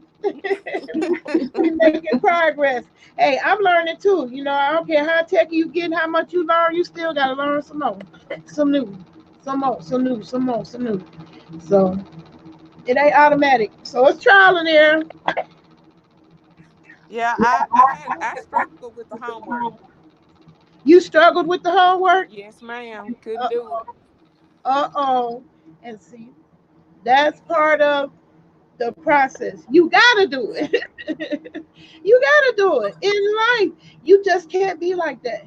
Because I've tried, but what has happened in the past, if you're the okay. type of person that's a giver, Uh-huh. um, or somebody is taking advantage of you, Oh and yeah. they are still in that mode, you just Oh yeah. I understand. that's the conflict of why I couldn't say something nice about them because they still the same way. So I tried this week. I even talked to a friend because we were all close friends, and it was no way to complete the homework assignment. I failed the test. Okay. Well, that's a good thing you were honest. I'm glad that because it's important. Honesty is Yeah, more important to me than not succeeding or not succeeding with the game. And Yeah. it's also not meant to make you feel bad or be a Yeah. right or wrong. We're not doing that either. No, no. But it did make you exercise that part of your brain. That's the important reason why you are doing it at all, because it's making you engage that part of the brain. The part of the brain that's used in logic and thinking, uh, logically, is in the left front quartal frontal pretext. May not be saying it Yeah. cortex, say that right, but it's up there. And Yeah. you have to exercise it. If you don't use it, you lose it. And if you Yeah. never get trained, you never can actually exercise it in your life. And I'm sure that probably causes you a lot of stress in your life, whether you admit it or not. It probably does Yeah. create a lot of internal stress, and that internal stress causes physical problems. They manifest Yeah. into But physical problems. Go ahead. but I tried though. All I could say was she dressed nice. That's That's good that's all I enough. can say. Guess what? That's It, good enough. That's it. Your brain did it. The exercise is done. The fact that you could come up with that one thing is enough. You passed the test. So don't say you failed. See there? You came up well, I with felt like it was the same way of what Hillary said, which we talked about last week. What Hillary said during the debate, like, well, he has kids. I well, felt no, that the way. reason why hers didn't work is because she wasn't talking about him. Now, if she Oh, would have okay, said he okay, was a nice dresser, it would have worked because she was talking okay. about him. But she said his kids. His kids is Oh, not him. His kids is not him. The question was, can you okay, see the one thing good about that person? So you're winning already. You said okay. dress. You Yeah, have But that's hey, that's what I said earlier in the that's week. fine. Like her It may husband's not be nice. nothing else. You can't think of no. You Yeah. can't say a husband because that's not her. Yeah, You that's what it was. That was my initial okay? responses earlier in the week. Her husband's nice. He's always been nice. The kids are No, that nice. don't Yeah. that don't count. The And dress that's all I can say is is she the, dresses nice. that's That's winning. it. That's it. Yep. It's only to exercise. That's the part of the brain that you use to come up with that. Is the part that needs to be exercised. Okay. Yeah, Welcome okay. to the chat slide. I'm glad you were able to join us. Okay. Oh, hello, ladies. Hello, and that's the smooth, silky voice oh man. that we all know and love. Hey, I was thinking about the Hillary example, and that was a really good example of in that debate Yeah. where, yeah, she could have really used these lessons. And I try to apply them ever since you sent me the book. And I find myself doing it a lot, especially when I speak to my mother. I speak to her a lot, my coworkers and everything. We sit down Yeah. and have discussions. Mhm. And, sometimes I find myself asking, well, why? Well, why? Well, why exactly? Well, what made you come up with that? Well, what made you think? And I try to Yeah. pick people's brains, and it actually works on the other side, not just on receiving end, It trying to actually find works. answers, but actually applying it to people and asking them questions and really seeing if they're real or not. So, yeah, I've It been actually using works. this. It actually works. When you see that you start playing the game, you be like, oh wow, I didn't really know that about that person. And it's interesting because you do find out things about people that don't normally come up. Like if Hmm. nobody ever asks you the question why, it's never a reason to bring it up. So why would you know it? Okay, unless they bring it up. So why is so very important. Welcome to the chat, Mona Simone. The brain is that the Mona Simone? Welcome to the chat. Anyway, so you want to play the Y game with me today this time? I'll try it out. Like I say, I love the challenge. Okay. All right. So the way the game goes, and I'm gonna explain. I don't know is important. That's important. That's the way you end the game. The way you begin the game is name something you like. Then everybody else. Now the younger kids, the book tell you to become little birdies, and you say why, why, after everyone you list. But the older kids, they gonna look stupid doing that. They don't want to do that. Just say why. So me and Hmm. you, we adults, we playing this. So I'm just gonna say why. So name something you like, or don't like, because you have oppositional people who say, I don't like. Mhm. They can't help themselves. They can't help it no more than you can help your nose, your hair color, your lips. Mhm. Those oppositionals are born like that. They can't help that. So instead of you getting upset and frustrated, I don't like. You just already ready for them. Okay, you already know they're gonna be Okay. opposite. So you can say what you don't like. So start off with something you do like or don't like, and I'm gonna say why. And you keep coming up with a new one. You say because, because it's important too because it helps you think of the things. So when I say Okay. why, you say because whatever it is. So if I say I like ice cream, why? Because it tastes good. Why? Mhm. Because it's sweet. Why? Because it's soft. Why? Because it's creamy. Why? So you always answer back with the because. And when you Mhm. run out of things to say, it's no stress. You get out the game by just saying, I don't know. That's how Okay. it is. Okay? All right, All go ahead. right. Name something you like or don't like. I like thick black women Why? Go ahead. because they're soft, Why? because they're warm, Why? because they know how to cook, Why? because they're loving, Why? because I love the way they look in a dress, Why?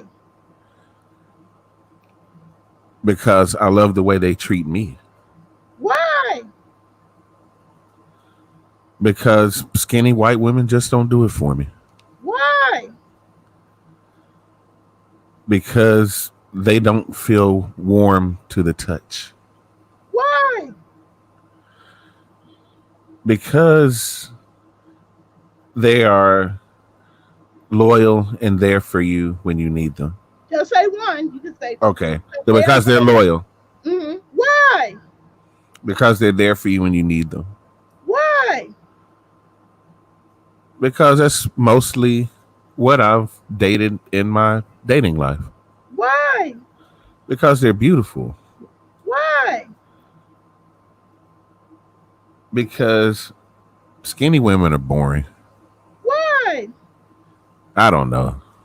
That's it. Hey, congratulations. You played it exactly right. That's exactly how you do it. That's exactly how you do it. When you run out of things to say, that's all you do is say, I don't know. And the pressure's over and the next person turns. It's not really a time limit, because some people are shy. Like you said, you were shy. And sometimes, when you on the spot, it kind of And I blocks you think, and now okay, 2020 is, kicking in. Now I can think of five other things. oh But yeah, now of but course. now that the game is over, Yeah, I'm sitting there thinking like, damn, I should have said this. Damn, yeah, I should have said that. But it wasn't on the spot. But I need to learn to think on the spot. yeah. And you see how my grandbaby is doing. She was thinking of a Mhm. thousand things after I said I don't know, but that's putting me on the spot. It wasn't her job to think of a thousand more things for me. It was for me to think of them. The whole Mhm. exercise it was for you to think of it, and it's no problem if you don't think of it in this one session because you're gonna play the game all the time throughout your life, and you're gonna be able to say that again. I like think women, and you're gonna be able to think of it this time. So it's okay. If you don't get Yeah. it in this time, you can play the game again, and then those things you can bring up the ones you couldn't remember at the first time you played it. Right. So are the things that you say initially, are those like your top primary reasons why for Yes. something, or and then everything else like what he just said, everything else that he thought about, are those secondary? Every no, not necessarily secondary, because I think you said because they could cook. What else? You said two things. Look good in a dress. Just They look all the. dressed and they could cook. That's not necessarily unequal though. He might like those things about thick girls equally. Okay. And I wanted to say not all of them thick girls can cook either. I met a few. Yeah. That's true. And see, and like I said, it was a lot of generalizations. There was no, like, I can't rank any one or two things Right. and It's put one really, above the other. It was just thinking it's on the spot, like almost like Family Feud. I can see why people only get 25 points because if you get up there and you're nervous, yeah. okay, Christy, you got 60 seconds, and I'm going to ask you 5 questions. And I want you to tell me the first word that comes to your mind, or you tell me what you think the number one answer is. Okay, Christy, I'm putting you on the spot right now, and I'll mute your mic. I got 5 questions. You ready? Go. All right. What's the largest state in the United States? I get nervous. And Or I, or or I, or or I'm or, the or type that get nervous. name But name when name it's name time, name a city that's known for gambling. Las Las Vegas. Vegas. You see what I'm saying? So yeah, if I shot rapid fire questions at you like that, and then we go back and add up the score, if I just really caught you off guard, you I know, would lose.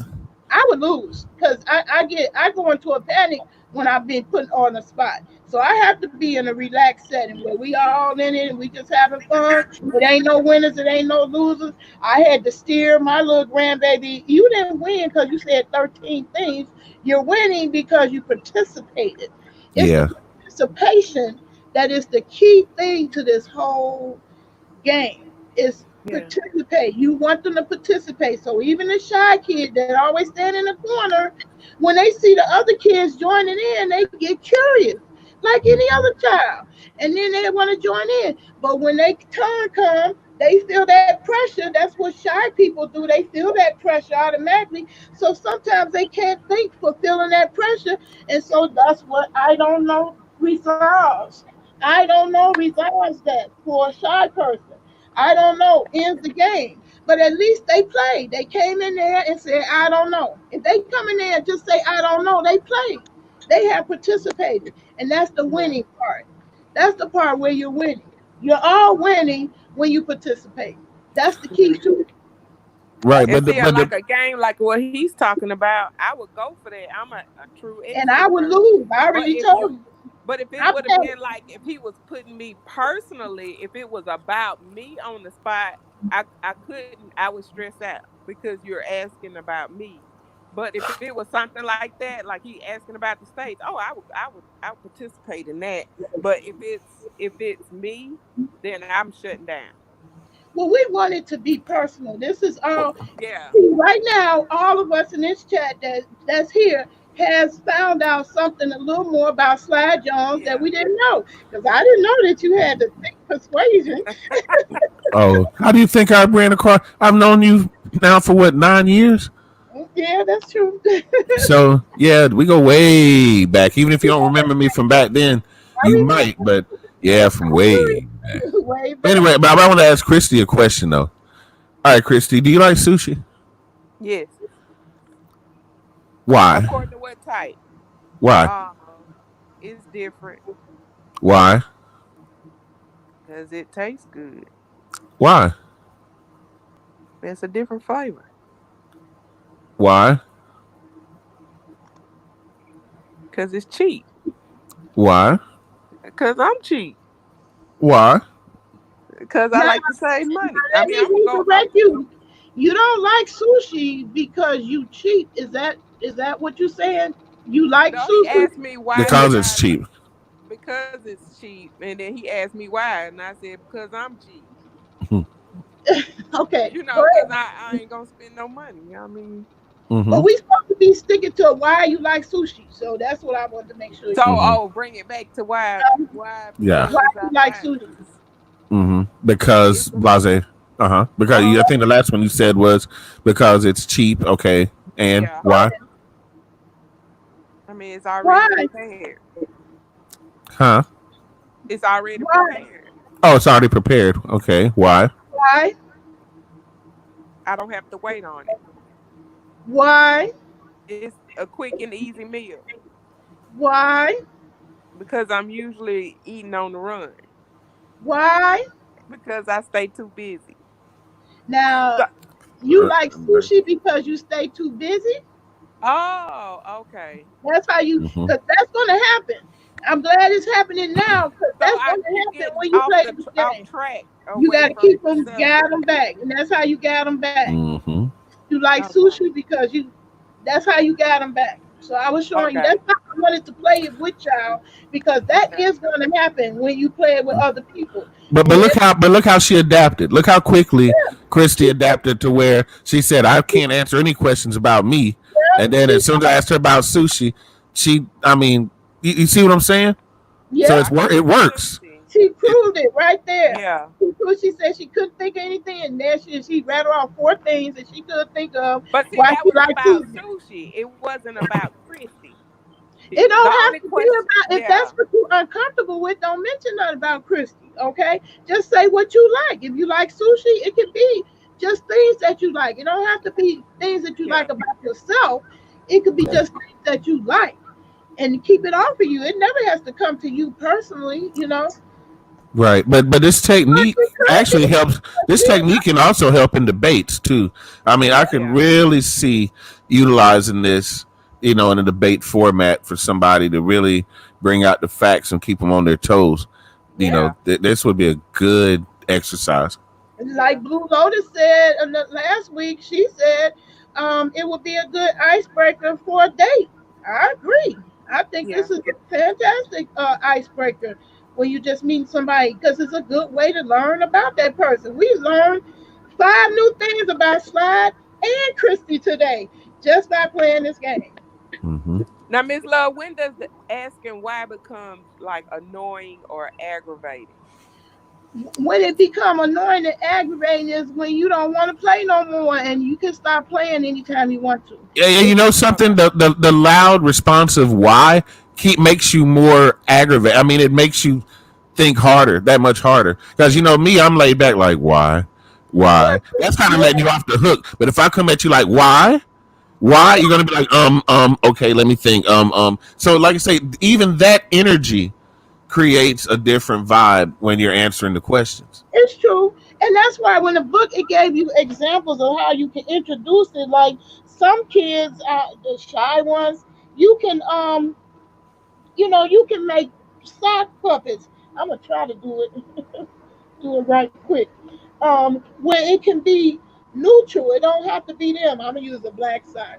You can sit up there and make a project out of it. You're doing with kids. And in the book, the way it describes it, it say we all little birdies, so you don't have to feel intimidated by the why. You go, why? That's how you do it with the little kids.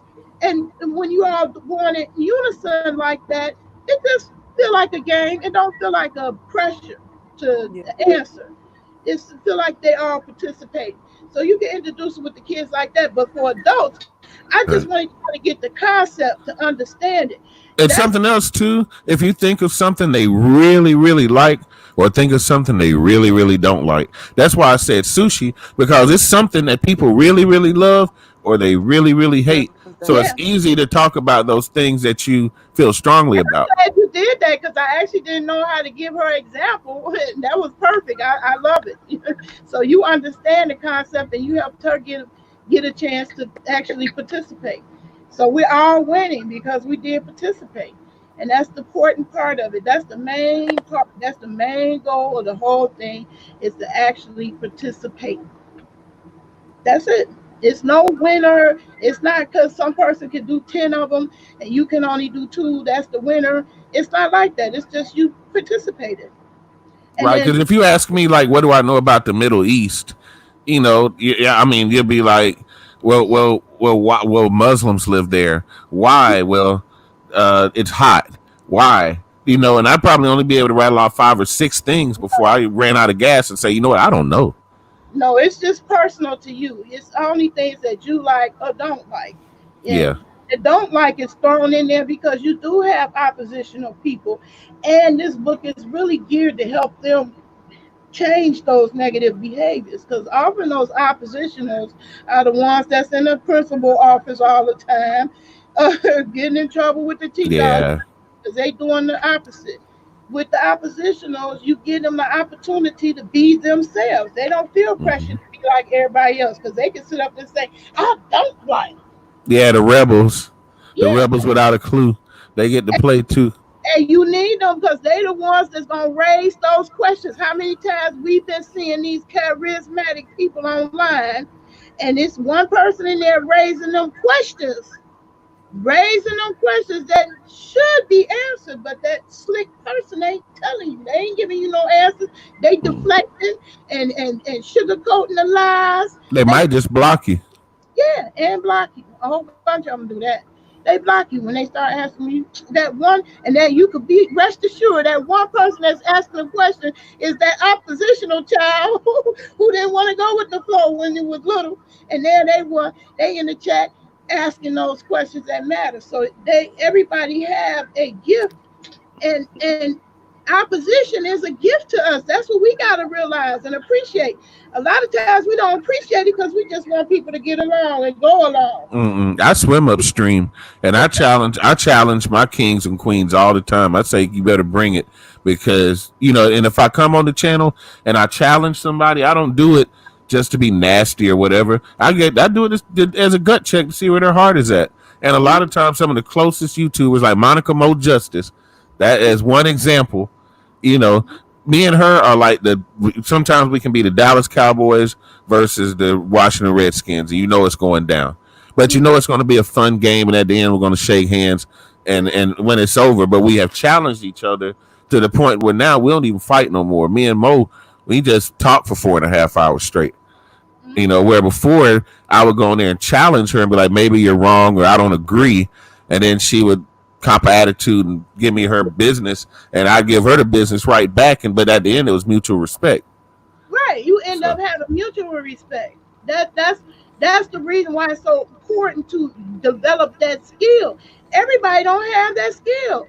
It's a lot of people that cannot get past the fact that they don't like you in order to get to business. But if you're sitting at a table and you got board members and you running a multi-million-dollar company, you best believe you're going to have to get along with a whole bunch of different personalities, and you're going to have to move past whether you like that person or not.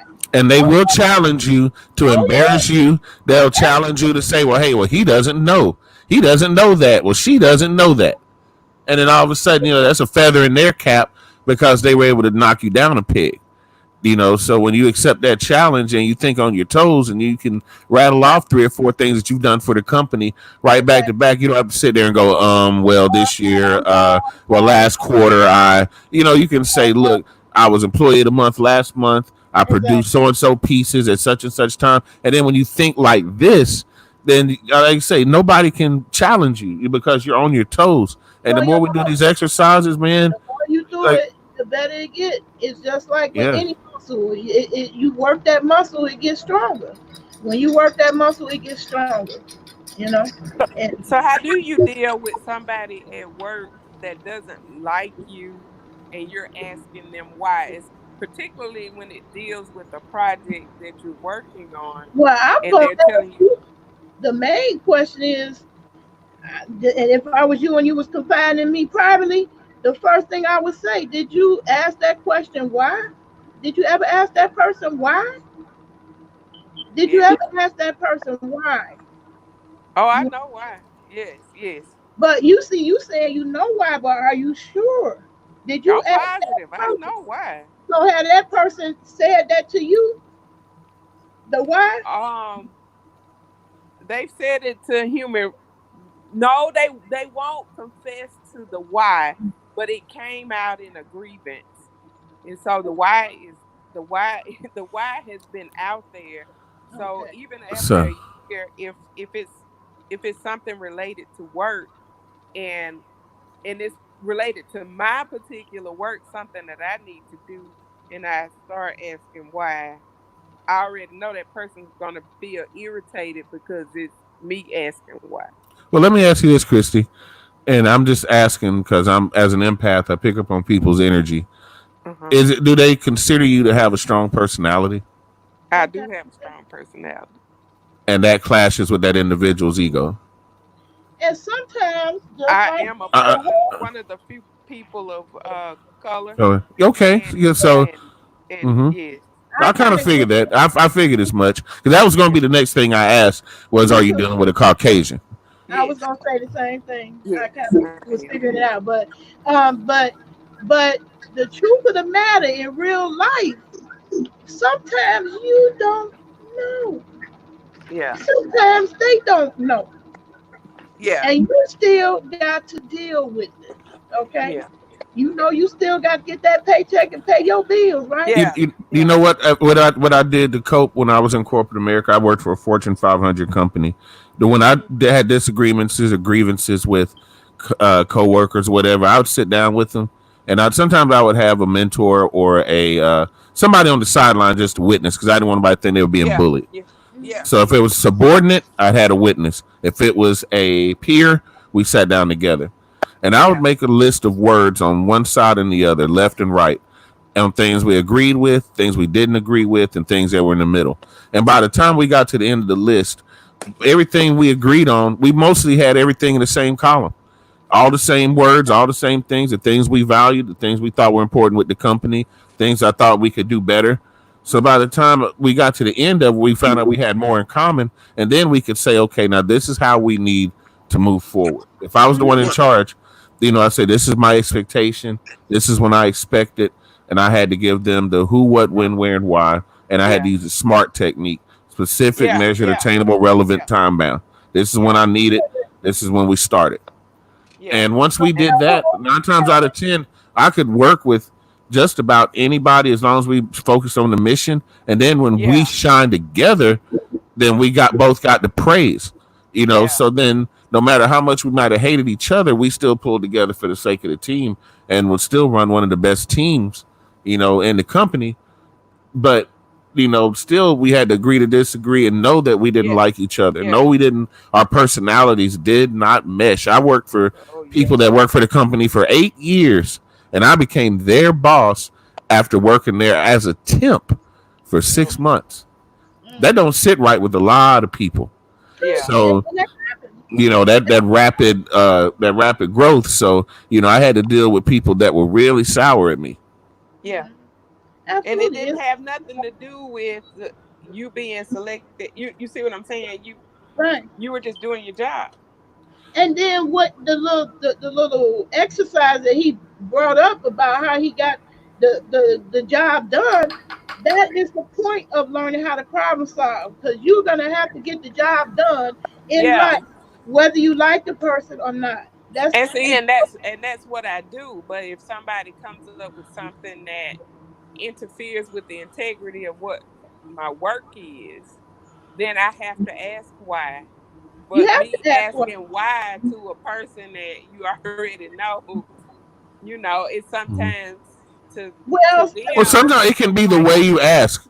Sometimes it may not be what you think. That's why I would like to hear you ask somebody else proofread the email exactly what I'm going to say. It's because I am the person asking. Okay. I have had people, even in human research, even from, again, I work at a university. So even from the dean's office asked, is this appropriate or not? And they was like, they did not understand why that was a problem. You see what I'm saying? So it is because I am who I am. You see what I'm saying? But I think, just like you saying, using the SMART analogy, I even use SMART sheets religiously, just to document absolutely everything, including in the notes. So we use the SMART analogy. I'm a scientist, so we use the SMART analogy all the time. Okay. I do a lot of qualitative interviews and all that.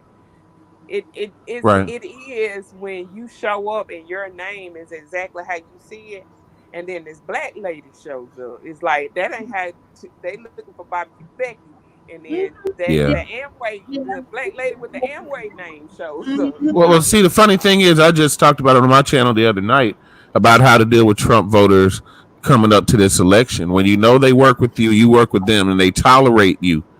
You don't love them; they don't love you. They don't eat your potato salad, and you don't eat whatever shit they bring. You don't eat the kale. You know what I'm saying? So, we don't, the oil and water won't mix. It never will. And we got to walk around each other every day knowing how we feel about each other. Yeah. That's another life lesson we all have to learn when to walk away. And sometimes it Yeah. just ain't gonna be no, But they're getting more animated. There's more Karens. Yeah. There's more bills. They're coming up in your face. I'm gonna tell you a story. My mom was at the grocery store just yesterday, right? This old lady waited instead of scanning her card. Everybody's waiting on her. So my mom has her stuff out of the basket in her hands, in her arms, trying to honor the 6 foot distance rule. So before my mom can put her stuff on the conveyor belt, this old white lady then walked around my mom's basket, snatched the stuff out of her hand, until I ain't worried about no social distance. And then swiped her card and then got her shit and left. what? I've been telling people on YouTube. I've been telling people on Yeah, Facebook. I've been telling Yeah. anybody who listen, my Karen moment is coming. My mom Yeah. just happened to have one before me, but I said it's coming because they can't Yeah. help themselves.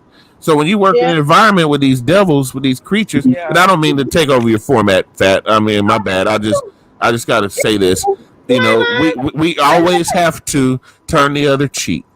We Yeah. always have to be the what did Michelle say? We have to go when they go low, we go high. right. Yeah. But And sometimes it this ain't what that was hard easy. about It's not the always over easy. the It's not. same I would be year. lying and tell you. Well, for example, when I was introduced to this game, my son was the most difficult problem I had of all of the problems in my life. So it was like I thought I was wasting my time, but what I'm saying is that it wasn't a waste of time. In fact, it proved to be a very important Yeah. thing to develop and learn later on from my adult kids how it helped them. I didn't know that when they was kids. They didn't say, "Oh, this was helping me." I'm glad. I'm glad you played the ICPS game. They didn't think no more about it. After we played it, but I kept doing it, and I still do it with the grandkids, and now I'm doing it with you all. Why? It Because That's I why I saw. said I think it's very important when you first introduced it, is that on a level with adults, it's so needed because I'm the type that I was raised in a household of widows, and they were strong black women, civil rights Uh, workers, and so I know my rights, I know the law, I yeah, already know just how like certain Daddy people Lou feel Hammer. about me going into certain Right. positions. I already knew, but I am fully aware of who I am and whose I am. You see what I'm saying? Right. Yeah. So because of that, because I'm in South Mississippi, Okay. so we was raised. You Yeah. stand up straight. You speak with Yeah. authority. Mhm. You don't let somebody belittle you, but you know your law. I know the law. I know how I'm governed at work, and it's only you get 2 strikes. You don't even get a third strike with me Yeah. before Unfortunately. you go from the professional Christy to KK. You see what I'm saying? You Yeah. go 0 to 100. You just choose which one you want. And I thought it was important for me because I also have a son with a hot head.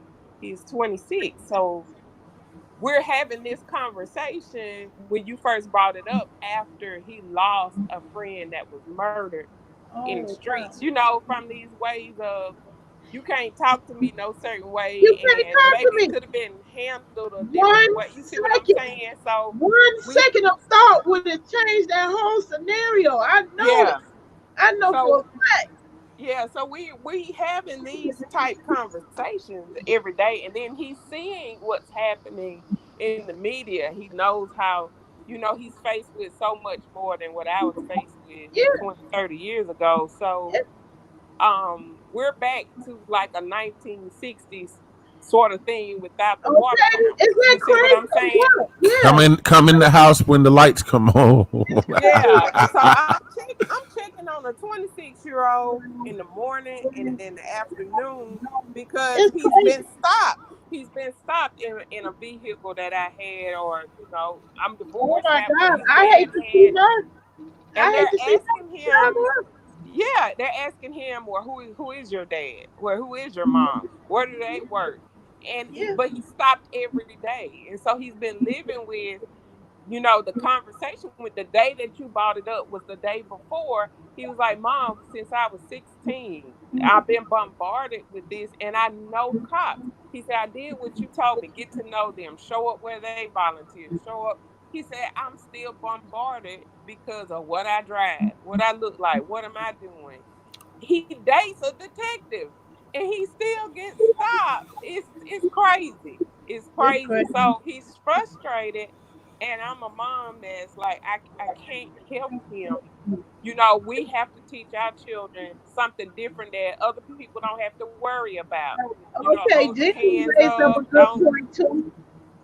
you know, all of these things. So Dean was raised up a point, and I want to iterate the point. He said race doesn't matter. I have supported. He said he supported me as a white man. I get that, and I'm not one of them that's just racist. yeah, But we do live in a racist country, so that you can't help but have that subject come up. yeah, It's going to Right. be And the love that we show for ourselves doesn't mean that we don't love y'all. It just yeah, means that we got a special place in our heart for ourselves and our tribe, which is totally appropriate.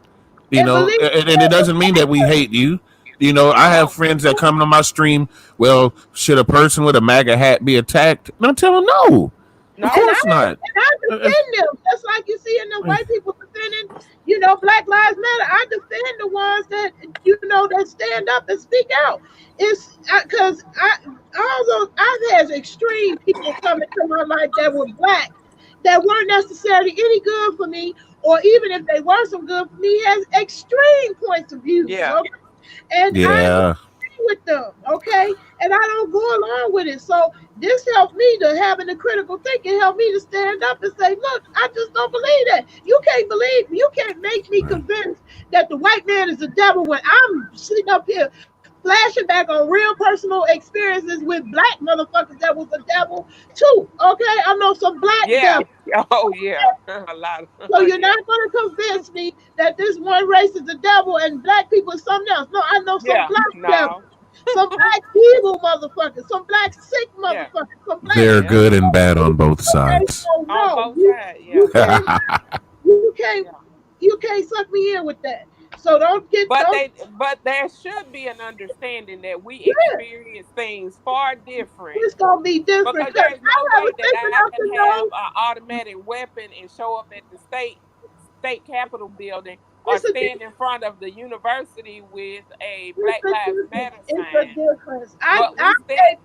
I'm They stood able in. to catch a cab, and I literally have seen where my son cannot. Okay, so it's a difference. We're Yeah, aware of the differences. Yeah, I'm in Georgia, so you already know. I have Trump yeah, signs. I'm less than a block away from Trump signs, Trump flags, Trump bumper stickers, and lawn jockeys. So you Well, so know, the whole point of the ICPS is just to get a better understanding. If you play the yeah, game, you start understanding who people are. You see what they like and don't like. You have a better understanding. That is how you able to come to understand is when you yeah, do understand more about somebody. That's why I used that example of Marquita who kept getting in fights. She steady getting in fights, getting suspended, and nobody stopped to ask her why is she fighting. yeah. And the Right, guy who told right. me the story, he said he sat down with little Marquita and said, why? And when she said it, she let them know that they teasing me about my mama. Well, why is they Okay. teasing about your mama? Because she do crack. She knew her mama was a crackhead, but she don't want to hear nobody talking about her mama because Marquita love her mama. She Yeah, love her crackhead mama. exactly. yeah, So you cannot take that from her, okay? yeah. You cannot just tell her, no, don't fight. You can What you can do is sit down with her once you know why and help her figure out other ways to solve that problem besides the fence. Because Exactly. they gonna keep teasing, right? Probably gonna be some ignorant people. They still keep coming on. But if you teach Marquita how to change her behavior, you can save a lot of fights. You can save her from a lot of fights. She might be that social worker when she grow up to help another Marquita who mama dealing with crack. You know what I'm saying? So That's why it's important. You ask why. You got to ask the why first. Every time my kids come up with a problem, I first ask why. Why Yeah. do you think that happened? Why do you think that? Why do you think she did that? Always start there. If you start there, that's the one way you can begin to start solving the problem. So If that's you don't know probably what's why, going people on be in assuming society and guessing. today because nobody has ever asked people that Nobody have, ever asked. yeah, nobody's ever asked why are you doing this? Because No, not all cops are bad, but something right? needs to be said about why is it happening and why does it keep happening. Yeah, But you don't even show up or have this confrontation when somebody else has a gun. So why is it that you don't do it then and you do it at other times? And nobody yeah. has nobody I is can't explaining remember why or nobody even asked. asking why. I ain't seen no Oprah get up there and say why. Why did you Yeah, put the knee on the neck? yeah, I ain't seen no girl come along and say why yeah, you put the knee on the neck. Is that a common procedure to do? Why did yeah, you do that? We yeah. not even asking the question why. We just reacting. We're Okay, just that's what we reacting. have. We just reacting. We not thinking. Ain't nobody stop to think one way or the other. And you can't solve no problems like that. But as a soldier who spent 10 years in the military, race or not, riots or not, Black Lives Matter or not, I am a reactionary individual. You know what I'm saying? My first instinct after doing martial arts for 4 or 5 years, for hanging around with a bunch of grunts for most of my life, coming from a father and three uncles that were all military, grandfather military. It was kind of built in me to be on my toes and to be ready to defend myself. So again, it sounds easy.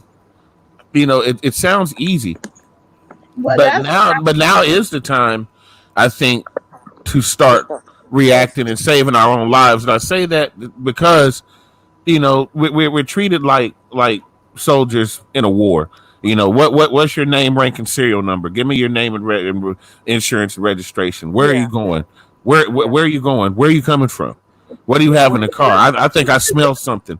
not even What are you carrying around? So we just like Dr. Khalid Muhammad said, we have to carry ourselves as black men like soldiers. Yes, sir. No, sir. I don't have it, sir, or it's in my left pocket, sir. May I please grab it? Am I being detained?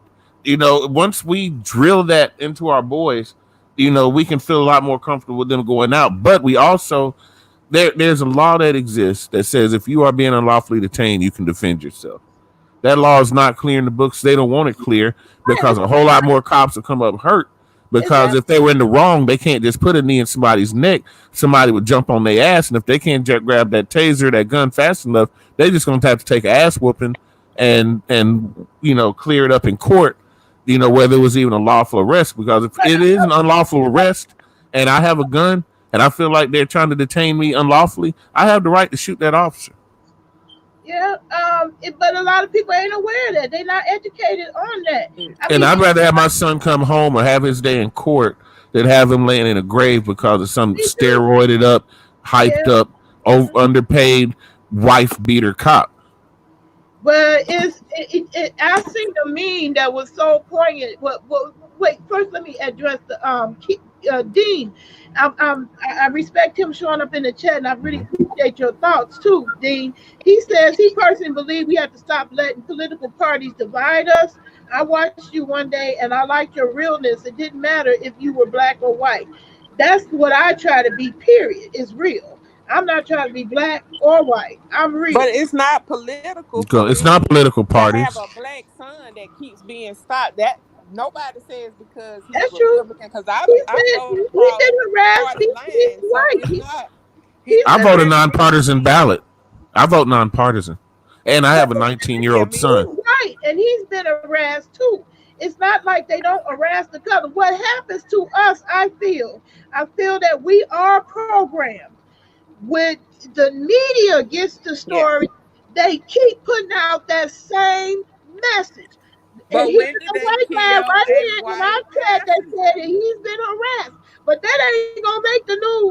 What's gonna make the news is the black person that getting shot once again unarmed. It ain't gonna make the news a white Right, person. but the funny thing is, though, Fox can report it one way, and say Black Lives Matter, thugs destroy town, and then CNN will report the same exact pictures at the same exact location.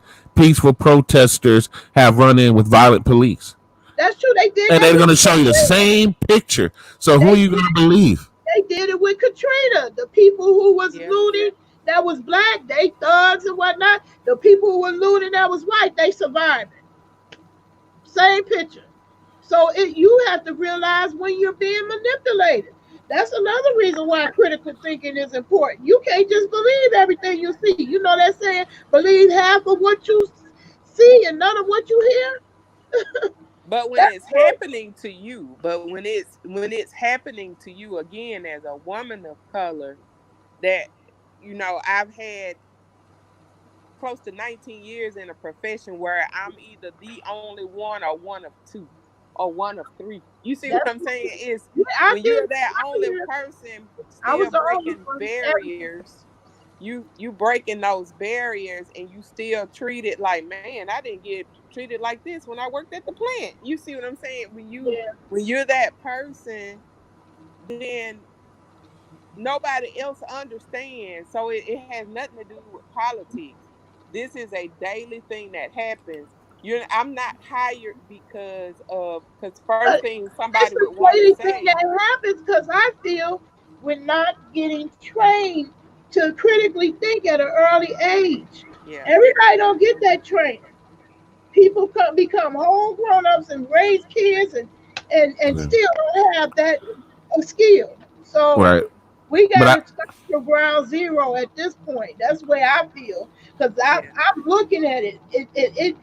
It's because it smacked me in the face and said, "My God, the whole world needs this." I don't understand why this is not in every class. Why this not in every classroom? Why this not in every school? yeah, And I'm not waiting. Now that I was seeing 20 years go past, I said, wait a minute, I can't wait for them to put it out there. I'm going to put it out there. And so I yeah, don't care if it ain't but one person that benefits from it. I done did my job. I was able yeah. to be a part of the solution and not continue to be part of the problem. Well, That's listen, all.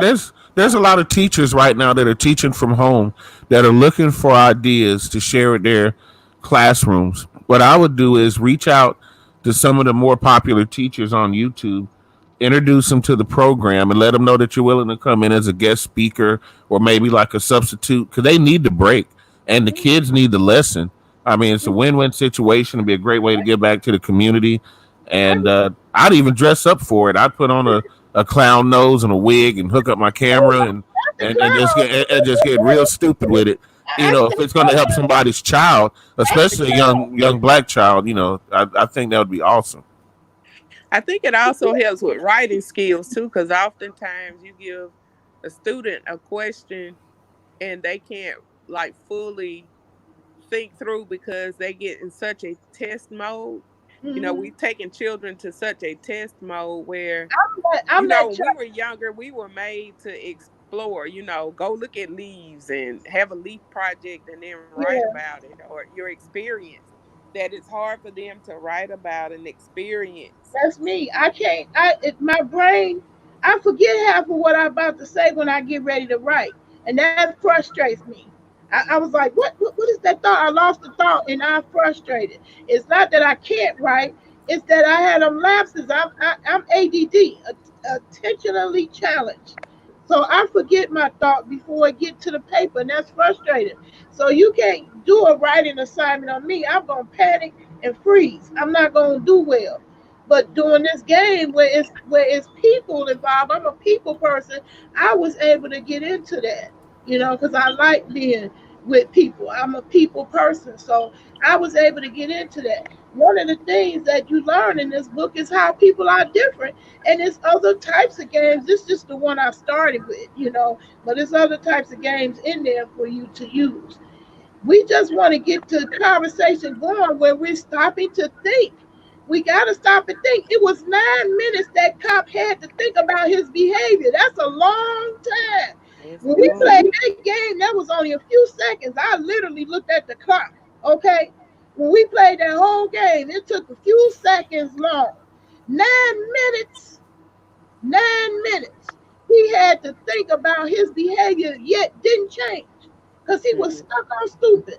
That's what I call it. Yep. When you running through life like this, your one thought or one way to solve the problem is the only way, and you don't think of nothing else. That's one of the problems. But they That's love one thing that somebody brought to my attention on that was that I don't know if you know Michael J. White, the martial artist, the Yeah. actor. He played in a lot of fighting movies, a lot of B movies. He said that he did a Vlad TV interview, and he went up for the police force, and they said he scored too high. He scored too high, and they said that people that scored too high would be more susceptible to corruption. They'd ask more questions, and they wouldn't react. what? They wanted him for special forces, detective, that kind of thing, because he would immediately get bored because he's too intelligent for the grunt work that cops do. They'd rather have robotic drones that they can program, like most Believe that? Marines, the guys with the lowest scores, because I, those are the goons that you can put on a mask and shield and go out there and do goon shit. yeah, I could see that. I can see that. I mean, look at the women. Have you ever seen a female cop that didn't look like a robot? Had that hair back in that bun and square chin and got that old mean ass look on their face and only ask you these little short 1 sentence questions. What's your name? Where are you going? Where are you coming from? Don't ask the questions. I ask the questions. I'm in charge here. Got one hand on their gun and one hand on their stick. They know they can't whoop you. Well, I think cops should be forced back to school. They should be getting refresher courses, and they should be mandatory having. They should act like human beings. They should act like citizens instead of acting like citizen soldiers. They should act like civilians with the authority instead of acting like they belong to a whole new race. They got that thin blue line flag. They got that thin blue line mentality. I'm not gonna tell them my brother in blue, no matter what. If I'm black, everybody else doesn't matter. If I'm black, I'm blue. If I'm Hispanic, I'm blue. And I'm going to stick with my brothers in blue, even though this guy's a Ku Klux Klan and out here whooping on black kids every chance he gets and gets away with it. I'm not going to say anything to him because he's my brother in blue. Thank you, Dean. He said he don't care. The media can make me not love the way you are. I love Nay Love, and I will support you. Yeah, we I all do. We're not. We don't all watch CNN and MSNBC. Yeah, I don't. KD, we're glad to have you here, brother. And I'm glad that you're not, here to divide. You're here to chop it up, and that is a beautiful thing because Nay Love's been doing this a long time, and she's always been awesome. Always been an awesome host. Always been an awesome web designer. I mean, as long as I've known her, she's been creative. She's been supportive. So she's awesome. But all of us don't watch MSNBC. It's I All true. of us don't watch CNN, and all of us are not Democrats. That's true. I pulled the plug on TV 10 years ago, and I don't miss it. I don't miss TV. I don't miss it at all. So, Yeah. but I do feel like that's kind of why I'm not brainwashed and sucked in and wasn't reacting. Where I saw all the riots and stuff.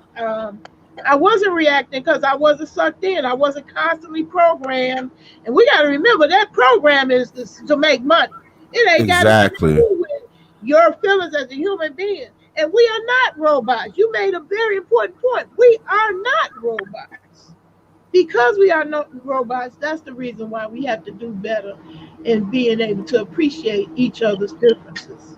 Right. But I And understand how they go into the robotic mode because You stop living. if you have dealt with That's somebody if that's you not. have dealt with somebody that was combative a lot, then you do get into that defensive mode. I know in healthcare, when I was in ICU, when you hear those beats, and then eventually you go numb to the beats or the flat lines or Yeah. people dying or people crying, and you feel when you realize that you going numb, that this person just lost a family member.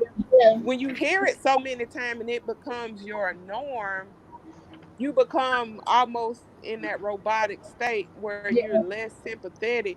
It's time to step back. Yeah. It's time to do Some something different. people don't know that to do that, to step back. Some people don't know to do that Yeah. and keep going into that mode. But We are not robots. I can't emphasize that enough, which is why I feel these games are important. It helps you learn who the people are that you hanging with, you around. Yeah. How many people live in a household and they don't even know the people they live in the household with? That's what I liked about the game, because it taught me other stuff about people. My kids don't always talk to me about everything, and sometimes it would come up, oh, that's interesting, I didn't even know you like that. Now you got something in common and didn't even know you had it in common, because we've been playing these games. Yeah. I don't care. The media can't make me not love the way you are. They love. I appreciate the support. Thank you. That goes into critical thinking. You have to recognize that's a problem. Right, Keisha? You do have to recognize that's a problem. Some people don't even know they have a problem. Mm-hmm. They think they okay. How many crazy people need to have some medication up in their life today? I know a few. Have it. Swear ain't nothing wrong with them, but they need to get somewhere on somebody's couch somewhere, or pill somewhere. Okay. So knowing that, why you have to be trained to be on guard to be able to deal with that. Because some people can't deal with that. Some people go off when they see somebody mentally ill. And some people have compassion. Right. And they react differently.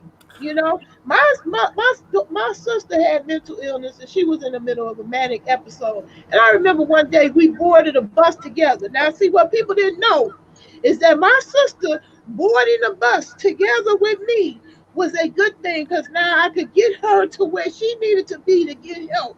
Okay, because she was in a manic state.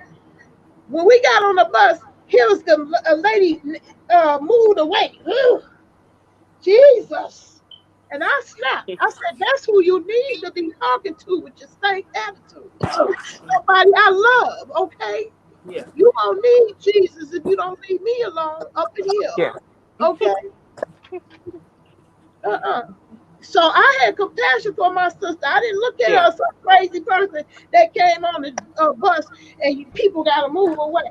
That was my beautiful, intelligent, okay, might I add, with her manic depressiveness, bipolar now is the new term. She's very intelligent, very beautiful woman. And my sister that I love. I didn't appreciate the bitch talking about you moving over. Jesus. I snapped on her ass. Sure did. Snapped. Because everybody is different. You can't treat everybody like robots. That's one of the problems. That's the problem with YouTube. Everybody's thinking YouTube looking at your videos. Ain't no damn person looking at your goddamn videos. That's a robot. Yep, and that robot banned 2 of my videos the other day, back to back. And then said it was okay, and then went back and banned it again. I did.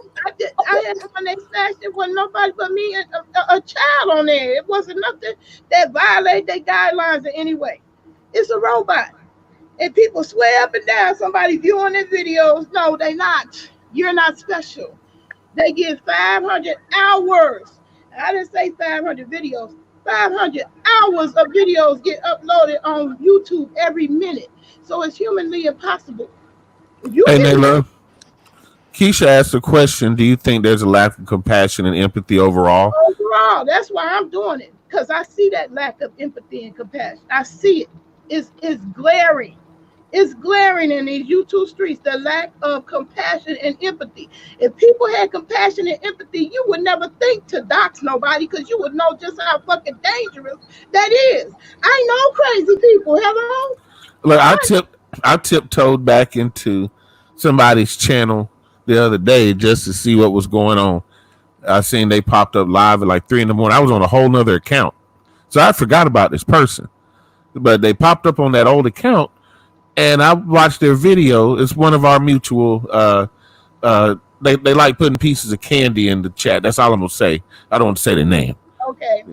That's how this good algorithm we got going. But talking the same stuff, different woman But still, did you see her nappy hair? Did you see the bumps on her face? Did you see the roaches on her wall and blah, blah, blah? And I'm like, the same person is still benefiting from the same trash content. Trash.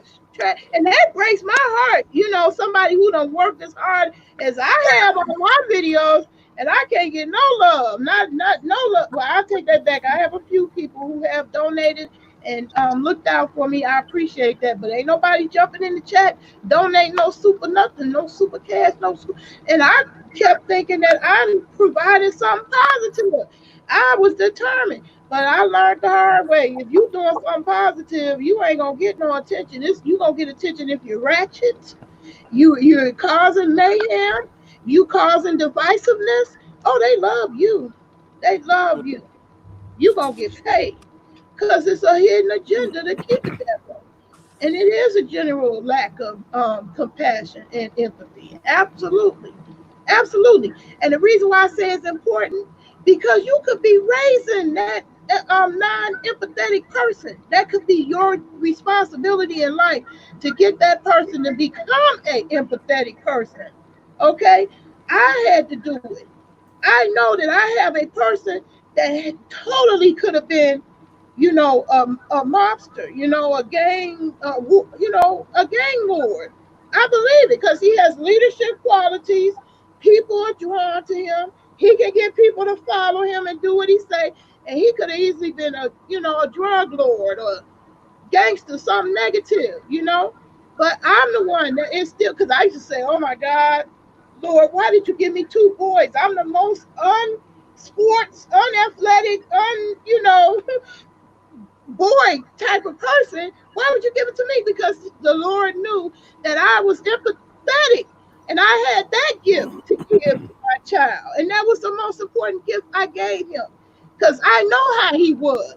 I know. You was talking about the 0 to 10, Christy. I got one of them. Go from 0 to 10 in a minute. Okay? But because he was taught and instilled empathy in his life, he has it now. And he owes it to me. He credited it to me. Okay, because he didn't have none. He did not care. I'm telling you, it's people that walk around here that don't care. They don't care. You sitting up there doxing somebody, it's some crazy nuts that don't care. You just playing on YouTube and will take you clean up off the face of this earth, okay? In a heartbeat. I can show you some crazy emails. I got from people when they started taking sides about who is dealing with what blogger, you know. Mm-hmm. Like I said, I don't want to name no names, but boy, when I went against one for another, I got long, drawn out emails. Like I don't even know these people. Like where do they find the time? I don't know how they find the time because I'm a lady of leisure. I ain't got nobody job, but I swear to God, I can't find the time. I cannot find the time. I have not been able to in 13 years, honey, find that kind of time that they be spending on that negative, ratchet stuff. I can't. I don't understand it. I don't know how they get it. But the ratchet people, they'll give you the phone emails. But when I'm trying to be positive and I say stop my email, you can actually win something. Okay, Nate Love. I got one for you then, since we're going back to the critical thinking. Okay. All right. Tell me the things that people like about Ratchet YouTube. Now I want to just answer that normally and not in the form of the game. I feel it's because it gives you a sense of superiority. This is what I told the lip stank alley cats directly to their face. You over here talking all this shit because it make you feel superior to us. Like people that watch too much Maury, maybe, or too much like those daytime TV shows, and they say, "Oh, he's the baby daddy," and this, that, and the other. That same energy, I feel like carries over to this. Only it gets more personal. Yeah, the Real Housewives of Homeland. That's what I call it. Real Housewives of Atlanta. That mentality carries right over here into social media. You're right.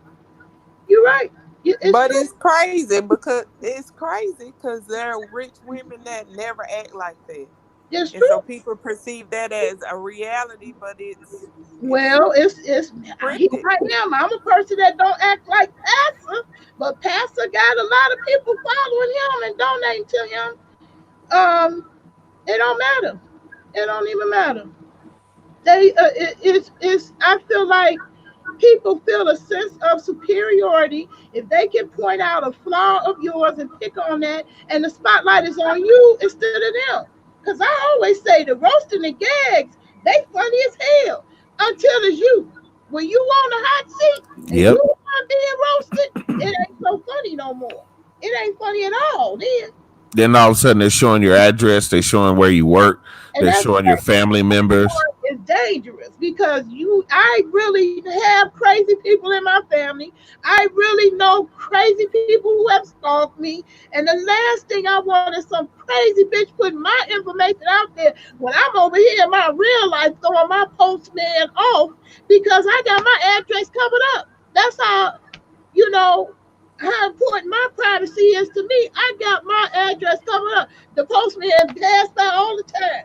Oh, is this the right address? Yeah. Well, where's your numbers?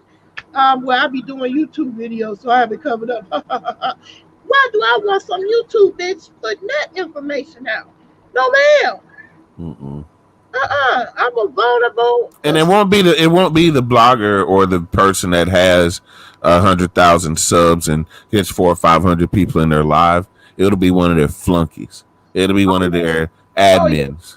It's terrible. The flunkies, the admins, the what do they call it? The bandwagon bitches. That's what I call it. Let's go to this person's chat and everybody leave a thumbs down and everybody do such and such. And all of a sudden, somebody's having a nice conversation, 15 or 20 deep. All of a sudden, it's like 80 or 90 people show up and a bunch of dislikes and a bunch of, clowns.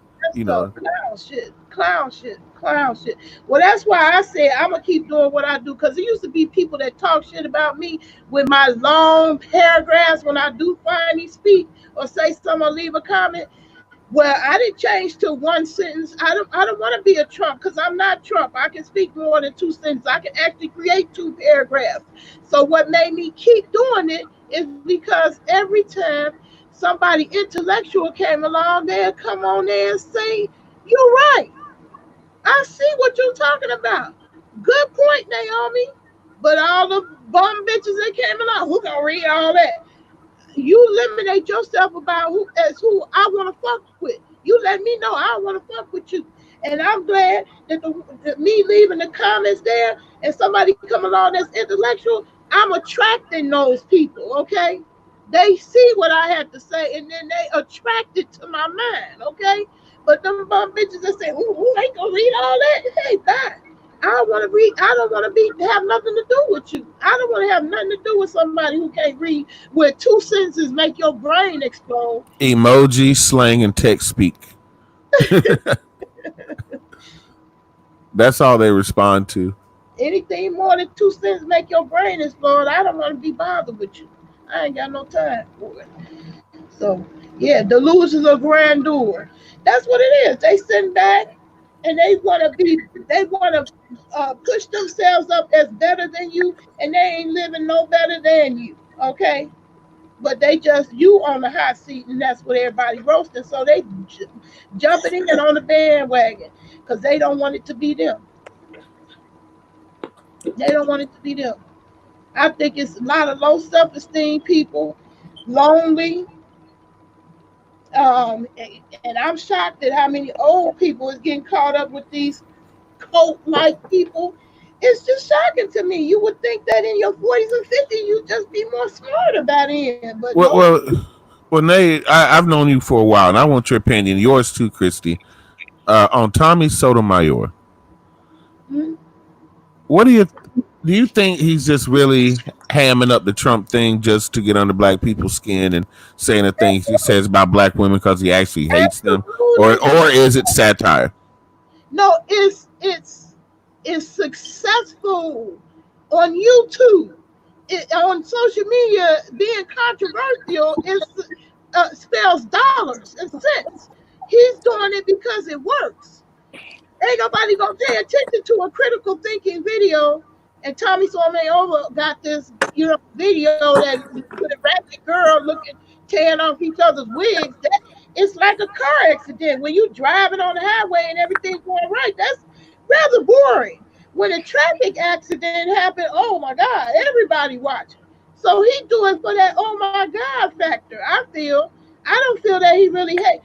This is the clue that he couldn't possibly hate black women that much. It's because he got black children. He made black children with black women. And if he was really that bad, you better believe them black women would have came out and talked about his ass like a dog by now. Obviously, he's doing something right. So that's what made me stop to think and say, well, why is he really doing this? Because it works. It gets attention. You ain't going to pay no attention to no Tommy Sotomayor when you say, the black woman is a queen. The black woman is so wonderful. Man, you ain't gonna get attention. You're not going to get no attention. You're going to be just like me, get 20, 30 views. That's it, Oh no, there's some guys out there that get it like that. It's some that tell them how beautiful and you're queens, and they fall for it. And they, there's a few. Well, there's a few out here that out here macking and trying to be ladies' men and whatever you want to call it. Like I said, I think it's corny. They might be good looking. It might be something else they got going for them where people fall for it if they doing it. That's what I say. Otherwise, positivity don't pay. Positivity don't pay. And see, when I heard his name come up and what it was, I never saw it because I figured that's part of the problem. Is that look at the number of people and who it is that is paying attention to him in order to get that type of attention. Mm-hmm. So I don't plan on giving it to him. Who I watch on either social media, even what I post on my own, is based upon, is it positive and does it contribute? Am I learning something from it? If not, I don't want to be part of the problem. So I don't even know what he posts. After hearing people talk about it, if I continue to hear people that I'm around talk about it, I leave. I'm going to the next conversation or to a different group of people because I feel like that becomes part of the problem. And I have enough to deal with than to hear something. You wasting my time talking about something stupid. All right, well, let me ask you this then, Christy. Do you think that the video I made about Cat Williams was salacious? The fact that I, may have made disparaging remarks, not really bad, but may not have. No, what I'm saying is I didn't talk about Tiffany Haddish, Kevin Hart in the best light when I was propping up Cat. Do you think by me doing that I'm part of the problem? Because I've been told that in a lot of people's opinions, the fact that I didn't uplift Tiffany Haddish and I didn't celebrate Kevin Hart, and I felt like she wasn't ready for stand-up. I felt like sold out when he put on a dress. So I said some things about some people's favorite comedians that they felt like I'm black, they're black, I'm pulling them down, crabbing the bucket. Do you feel like... I disagree because I have the exact same sentiment. And guess what? I love Tiffany Haddish. But I can also say she wasn't ready for stand-up. She wasn't seasoned like Cat Williams was. She probably should have took a tour with him so she could learn the ins and outs before she went that route. At the same time, I do like her. I like her as a person in general because I've been following her on social media for a while. I do think she's funny. But I think she's more of a funny comedic actress more so than a stand-up comedy person. Right. I made this video over a year ago. I don't think Kevin Hart is funny at all. And I say that all the time. So I'm in agreement. I'm like, that's the part I feel is the biggest problem with any type of thing we get involved with. Black people that have the expectation that all black people gonna think alike is you setting yourself up for failure. They not gonna think alike. They're not gonna think the same about the same people. And some people you can't stand, but the next person love. That's what I feel happens with these YouTube personalities. You fall in love with those people, and then when you see them getting attacked, you want to jump in and defend them. Yep. And that's a problem. When you don't have the critical thinking, then it's just reaction. You just reacting, and everybody got to top the last blast. Yeah. That's what it is. Yeah, And yeah, it ain't But no I haven't seen it. I mean, the first time I ever right. heard of you is right now. And if No, that's no, if that's what I see what a title is, I probably wouldn't watch it because seriously, in October mhm. of last year, I'm only focusing on things that could truly contribute. I started saying no to a lot of things that um not spiritually like a religious spiritually, but I know what you that mean. when you wake up in the morning When and the you wake news is up, on to the garbage that we listen to, and then you watch foreign news, news from other countries, and it's so many positive stories, and it might be something negative, and then they talk about how they're working on it, but that's not the focus of the news. It made me turn hours off. I turned off direct TV. I turned off everything, and I Mhm. started being selective to what's in my circle. I even school, look, the little man I had, he had a timeline because I was serious about, amen, contributing to my life in a positive manner. He amen. dropped. So I even school the kids. My kids are grown, but then I told them, you know what, y'all about to experience a whole different mama. I was like, it's a whole lot of stuff I'm just not gonna deal with, and I'm starting to say no. And I started saying no to a lot of things just to, Yeah, I was a young to person. just to make yourself a little bit health. Your health relates to so It many affects different your things health. than just It physical. affects your That health. my mentality, I had to safeguard. Look at how I'm going You to have to. safeguard my mentality and what am I contributing as far as to society. I'm selective now. And so people just can't call me for what they used to call me for that I felt like was using me. You see what I'm Mhm. saying? So when I started saying no, oh, I'm stingy, oh, I think I'm this and that, yep, all that. I just accept everything. Yeah, I'm Everything. all that. All of Now that. watch All of me that. I could really be turn all of up. that. I could be Yeah. all. See, I I ain't used to be a yeah, I yes ain't finna person argue too. no more. I said It's yes to everything, trying to be nice. yep. Trying to Trying be to be nice. I said nice yes to and everything until I got fibromyalgia. Now fibromyalgia say, hell no, bitch, I'm not doing that. yeah, that In pain. a minute. And I don't care how you feel, because I know how I feel right now, and I ain't about to do that at all. Yeah. Okay? I'm not getting up, I'm not rolling over, no ma'am. So I needed something. I used to hate, that I have fibromyalgia, but the one thing it brought me is that word no. I can say no to your ass in a minute now without no problem. I had a problem doing that before, and I feel like that's how I got Yeah. fibromyalgia because I wouldn't say no. I would just be open to everything. And people are, what do they call it? Vampires. They'll suck up your energy, Yeah. suck it dry, and keep on going, skipping down the street. There ain't nothing wrong, and you done all laid out, and you done worn out and exhausted, and they going on down the street, sucking up the next person.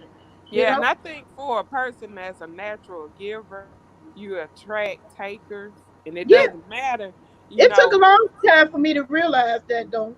But yes, yeah, a long time. And you shouldn't feel guilty for saying no. And I that's know. my hardest thing is that I felt, and there's a lot of I used men to and feel guilt. women, you're a natural giver, then people gonna naturally come to you first before Yeah. they even try to resolve their own issues.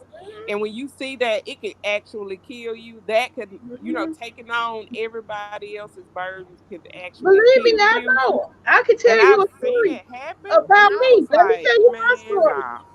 I was yelling at the top of my lungs at my family. I was mad at my husband. I was mad at my kids. And Yeah. I started storming out the door. Now I'm storming up the street just yelling. And I looked up, my heart beating fast, like I'm about to have a heart attack. And I turned around and looked at my house and I said, these motherfuckers is in my house and I'm out here like a goddamn field about to kill over and die. If I was to die, they laying up first to be in my house. I said, no, something got to change. It's you. So I went back in there and said, did what I had to do. No, you get the fuck out. No, I'm not leaving my goddamn house. This is my house. You get the fuck out. You're not going to keep stressing me out and have me sitting up out my house. That was a big wake up call for me. Just looking at myself about to stroke out, and my family is sitting there comfortable in my shit. Yeah.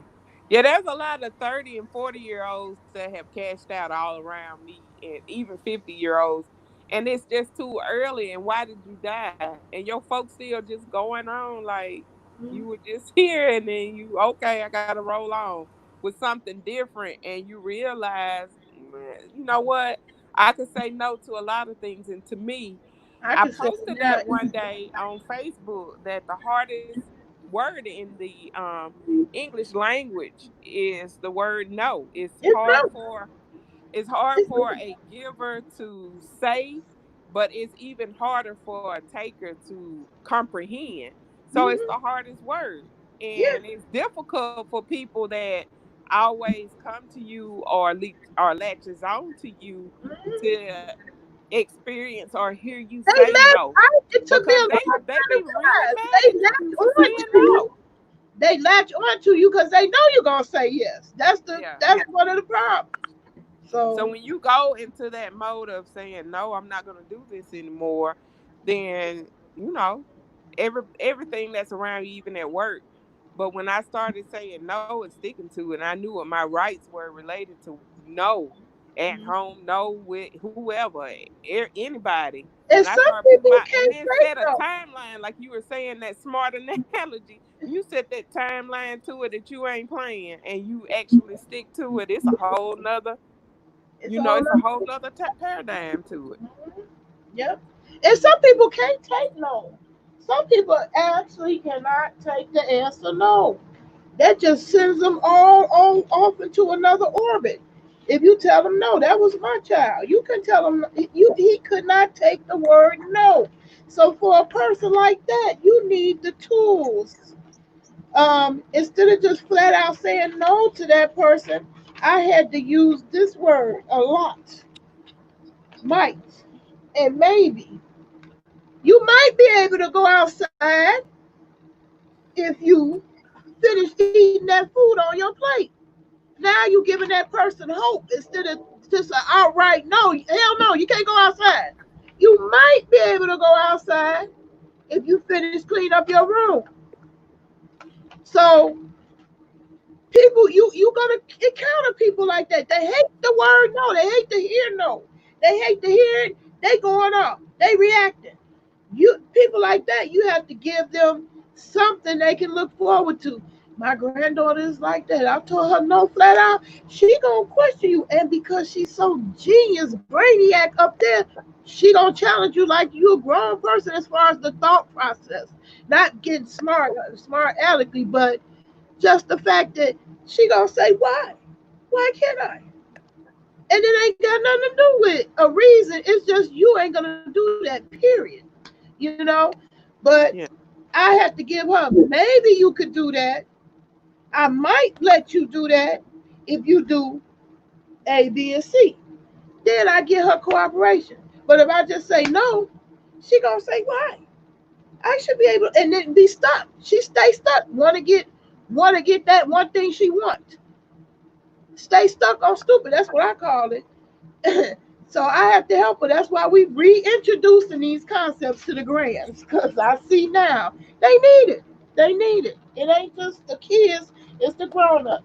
So we all need it. I feel like we all Yeah. need it. Yeah. We all need to become better communicators, and everybody is room for work. It's area for growth. It's room to improve. It ain't no perfect person. When I kept saying, yeah, my grandbaby needs some more of these ICPS lessons, my grandson challenged me, do you need some? He was being smart. I was like, yes, I do. Yes, I do. You Oh don't never Lord. get through. It's always rest of your life thing. It's so just cause so my grandbaby in the next room sulking because she didn't participate in this live because I didn't care about her saying no. I got her card picked. She been in here 3 times trying to get in there because I know that's when you leave her out, she feel like she missing something. So she want to get in now because I left her out. She ain't gonna say no the next time. She gonna want to be in it. She gonna want to, and that's what you want. You want people to do things because they want to do it. You don't want to force nobody to do things anyway. You want them to come to some type of agreement and do what you need to do to get the job done. Anyway, y'all, I have talked and my mouth is parched. Ooh, so Yeah, I'm gonna get me something to eat.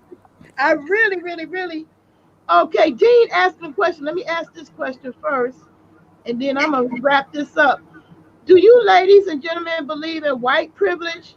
Because to be honest, as a 26-year-old white man, I could use a little white privilege right now, but I've never gotten any. I work the same. You know what? You know what? My community is primarily underprivileged white folk.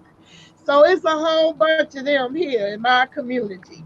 And I do get it. And I believe it's not privilege, it's oblivious. It ain't it's a fact that you know these things are wrong and they're going on, but you just shoot what they call it, cognitive dissonance.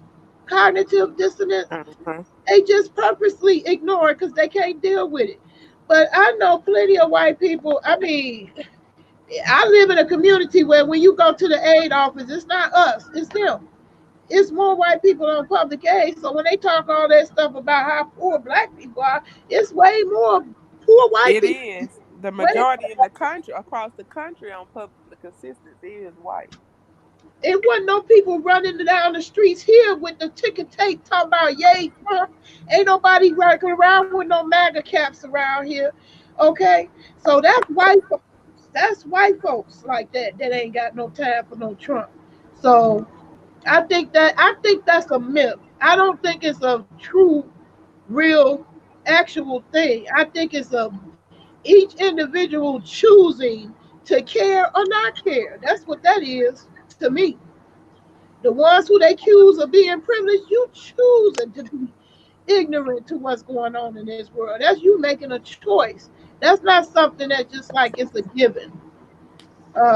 Now, it's areas, I would say it's areas in which there is more bias in favor of a certain group of people, like with credit scores and getting loans from the bank, might be able to accuse that of being some white privilege.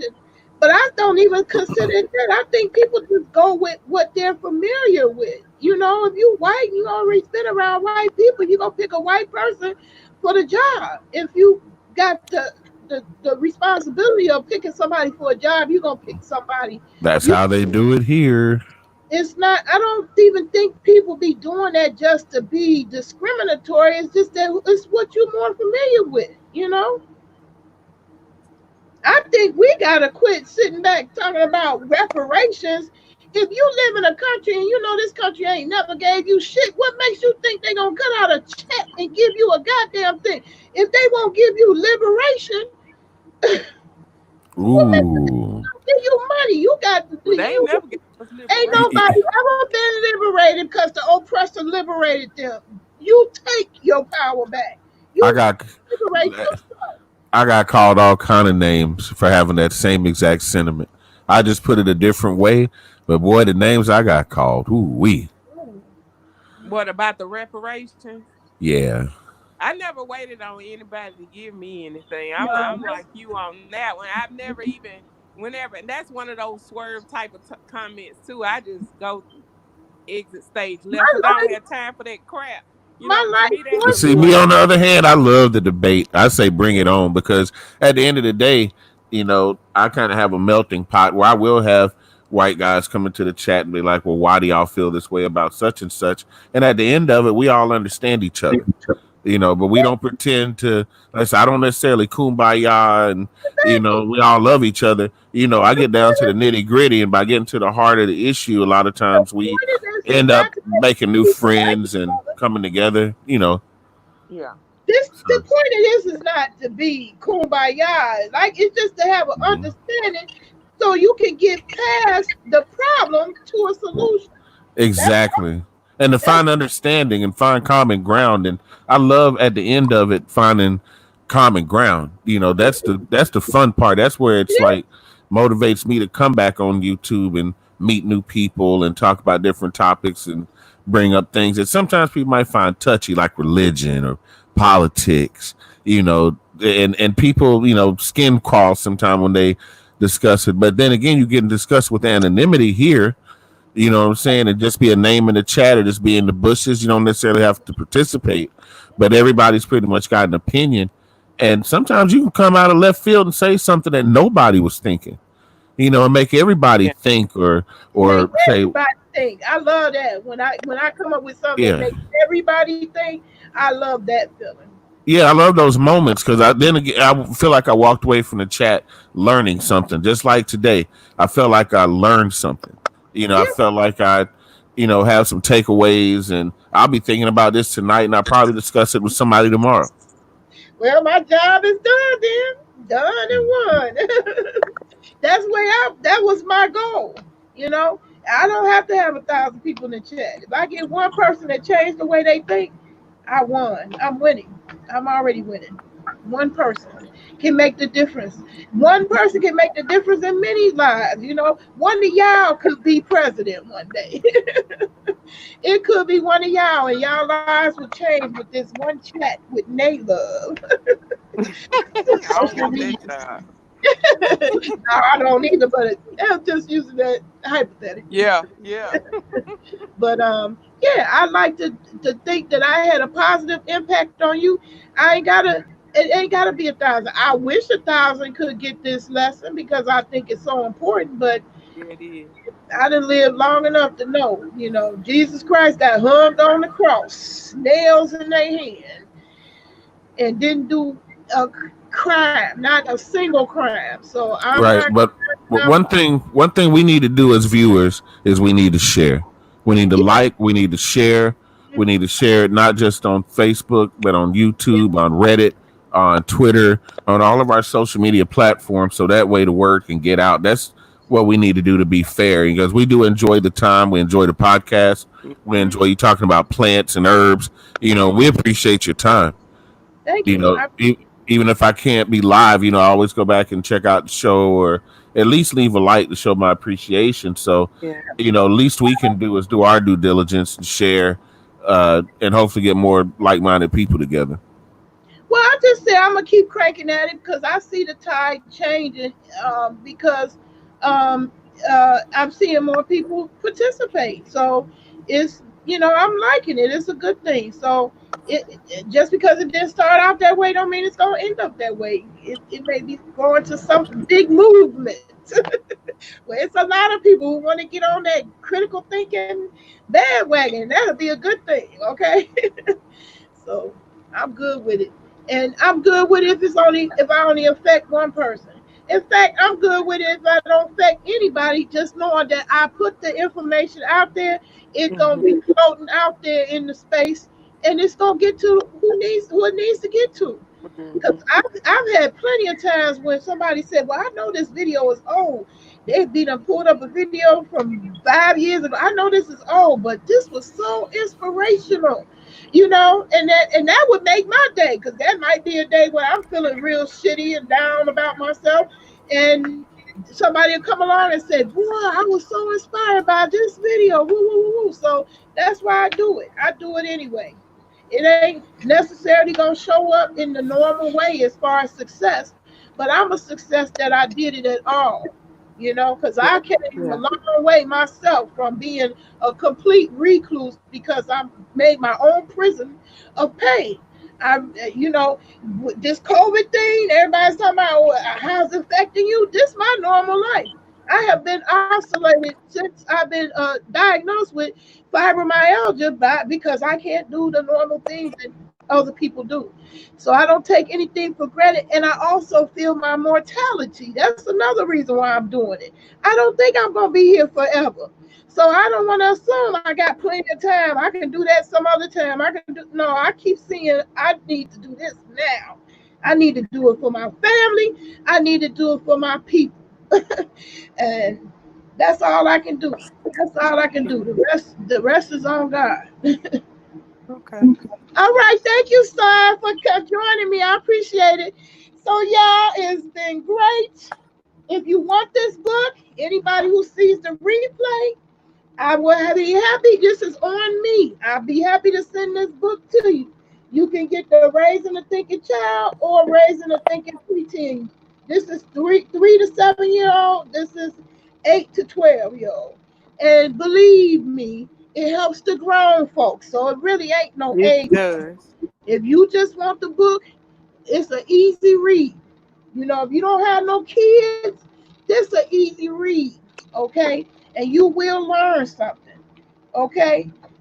It changed my life, and I'm glad that I was introduced to it. I do not regret it, and so I'm sharing that part of my life with you all. And feel free, stalk my email, people. I keep telling y'all that I won't harm you. I'm not gonna bite. I'm not gonna dox. I'm too grown for that. And if we run into problems, baby, we ain't taking it to the internet. We take it to the motherfucking court. Okay? I will prosecute. Um, I don't fight. I'm an old woman. You know, I did stand up to a gun. I had a gun put up to my head. I did stand up to that motherfucker. But like I said, I I'm not with that. I'm not with the rowdy, Rudy Poo stuff. Okay, I ain't got time for that. I don't want no scratches and cuts on my pretty face because you mad at me. And Yeah. my mother say, "You mad? You better scratch your ass and get glad." Yep. Um, why they mad? Why they mad? Why they? Anyway, y'all, don't be mad. Get glad. I remember. um, huh? I said I remember that. All right, y'all. Peace and love. So I'll see All right. y'all Bye again in bye. the next video. Bye. Bye bye.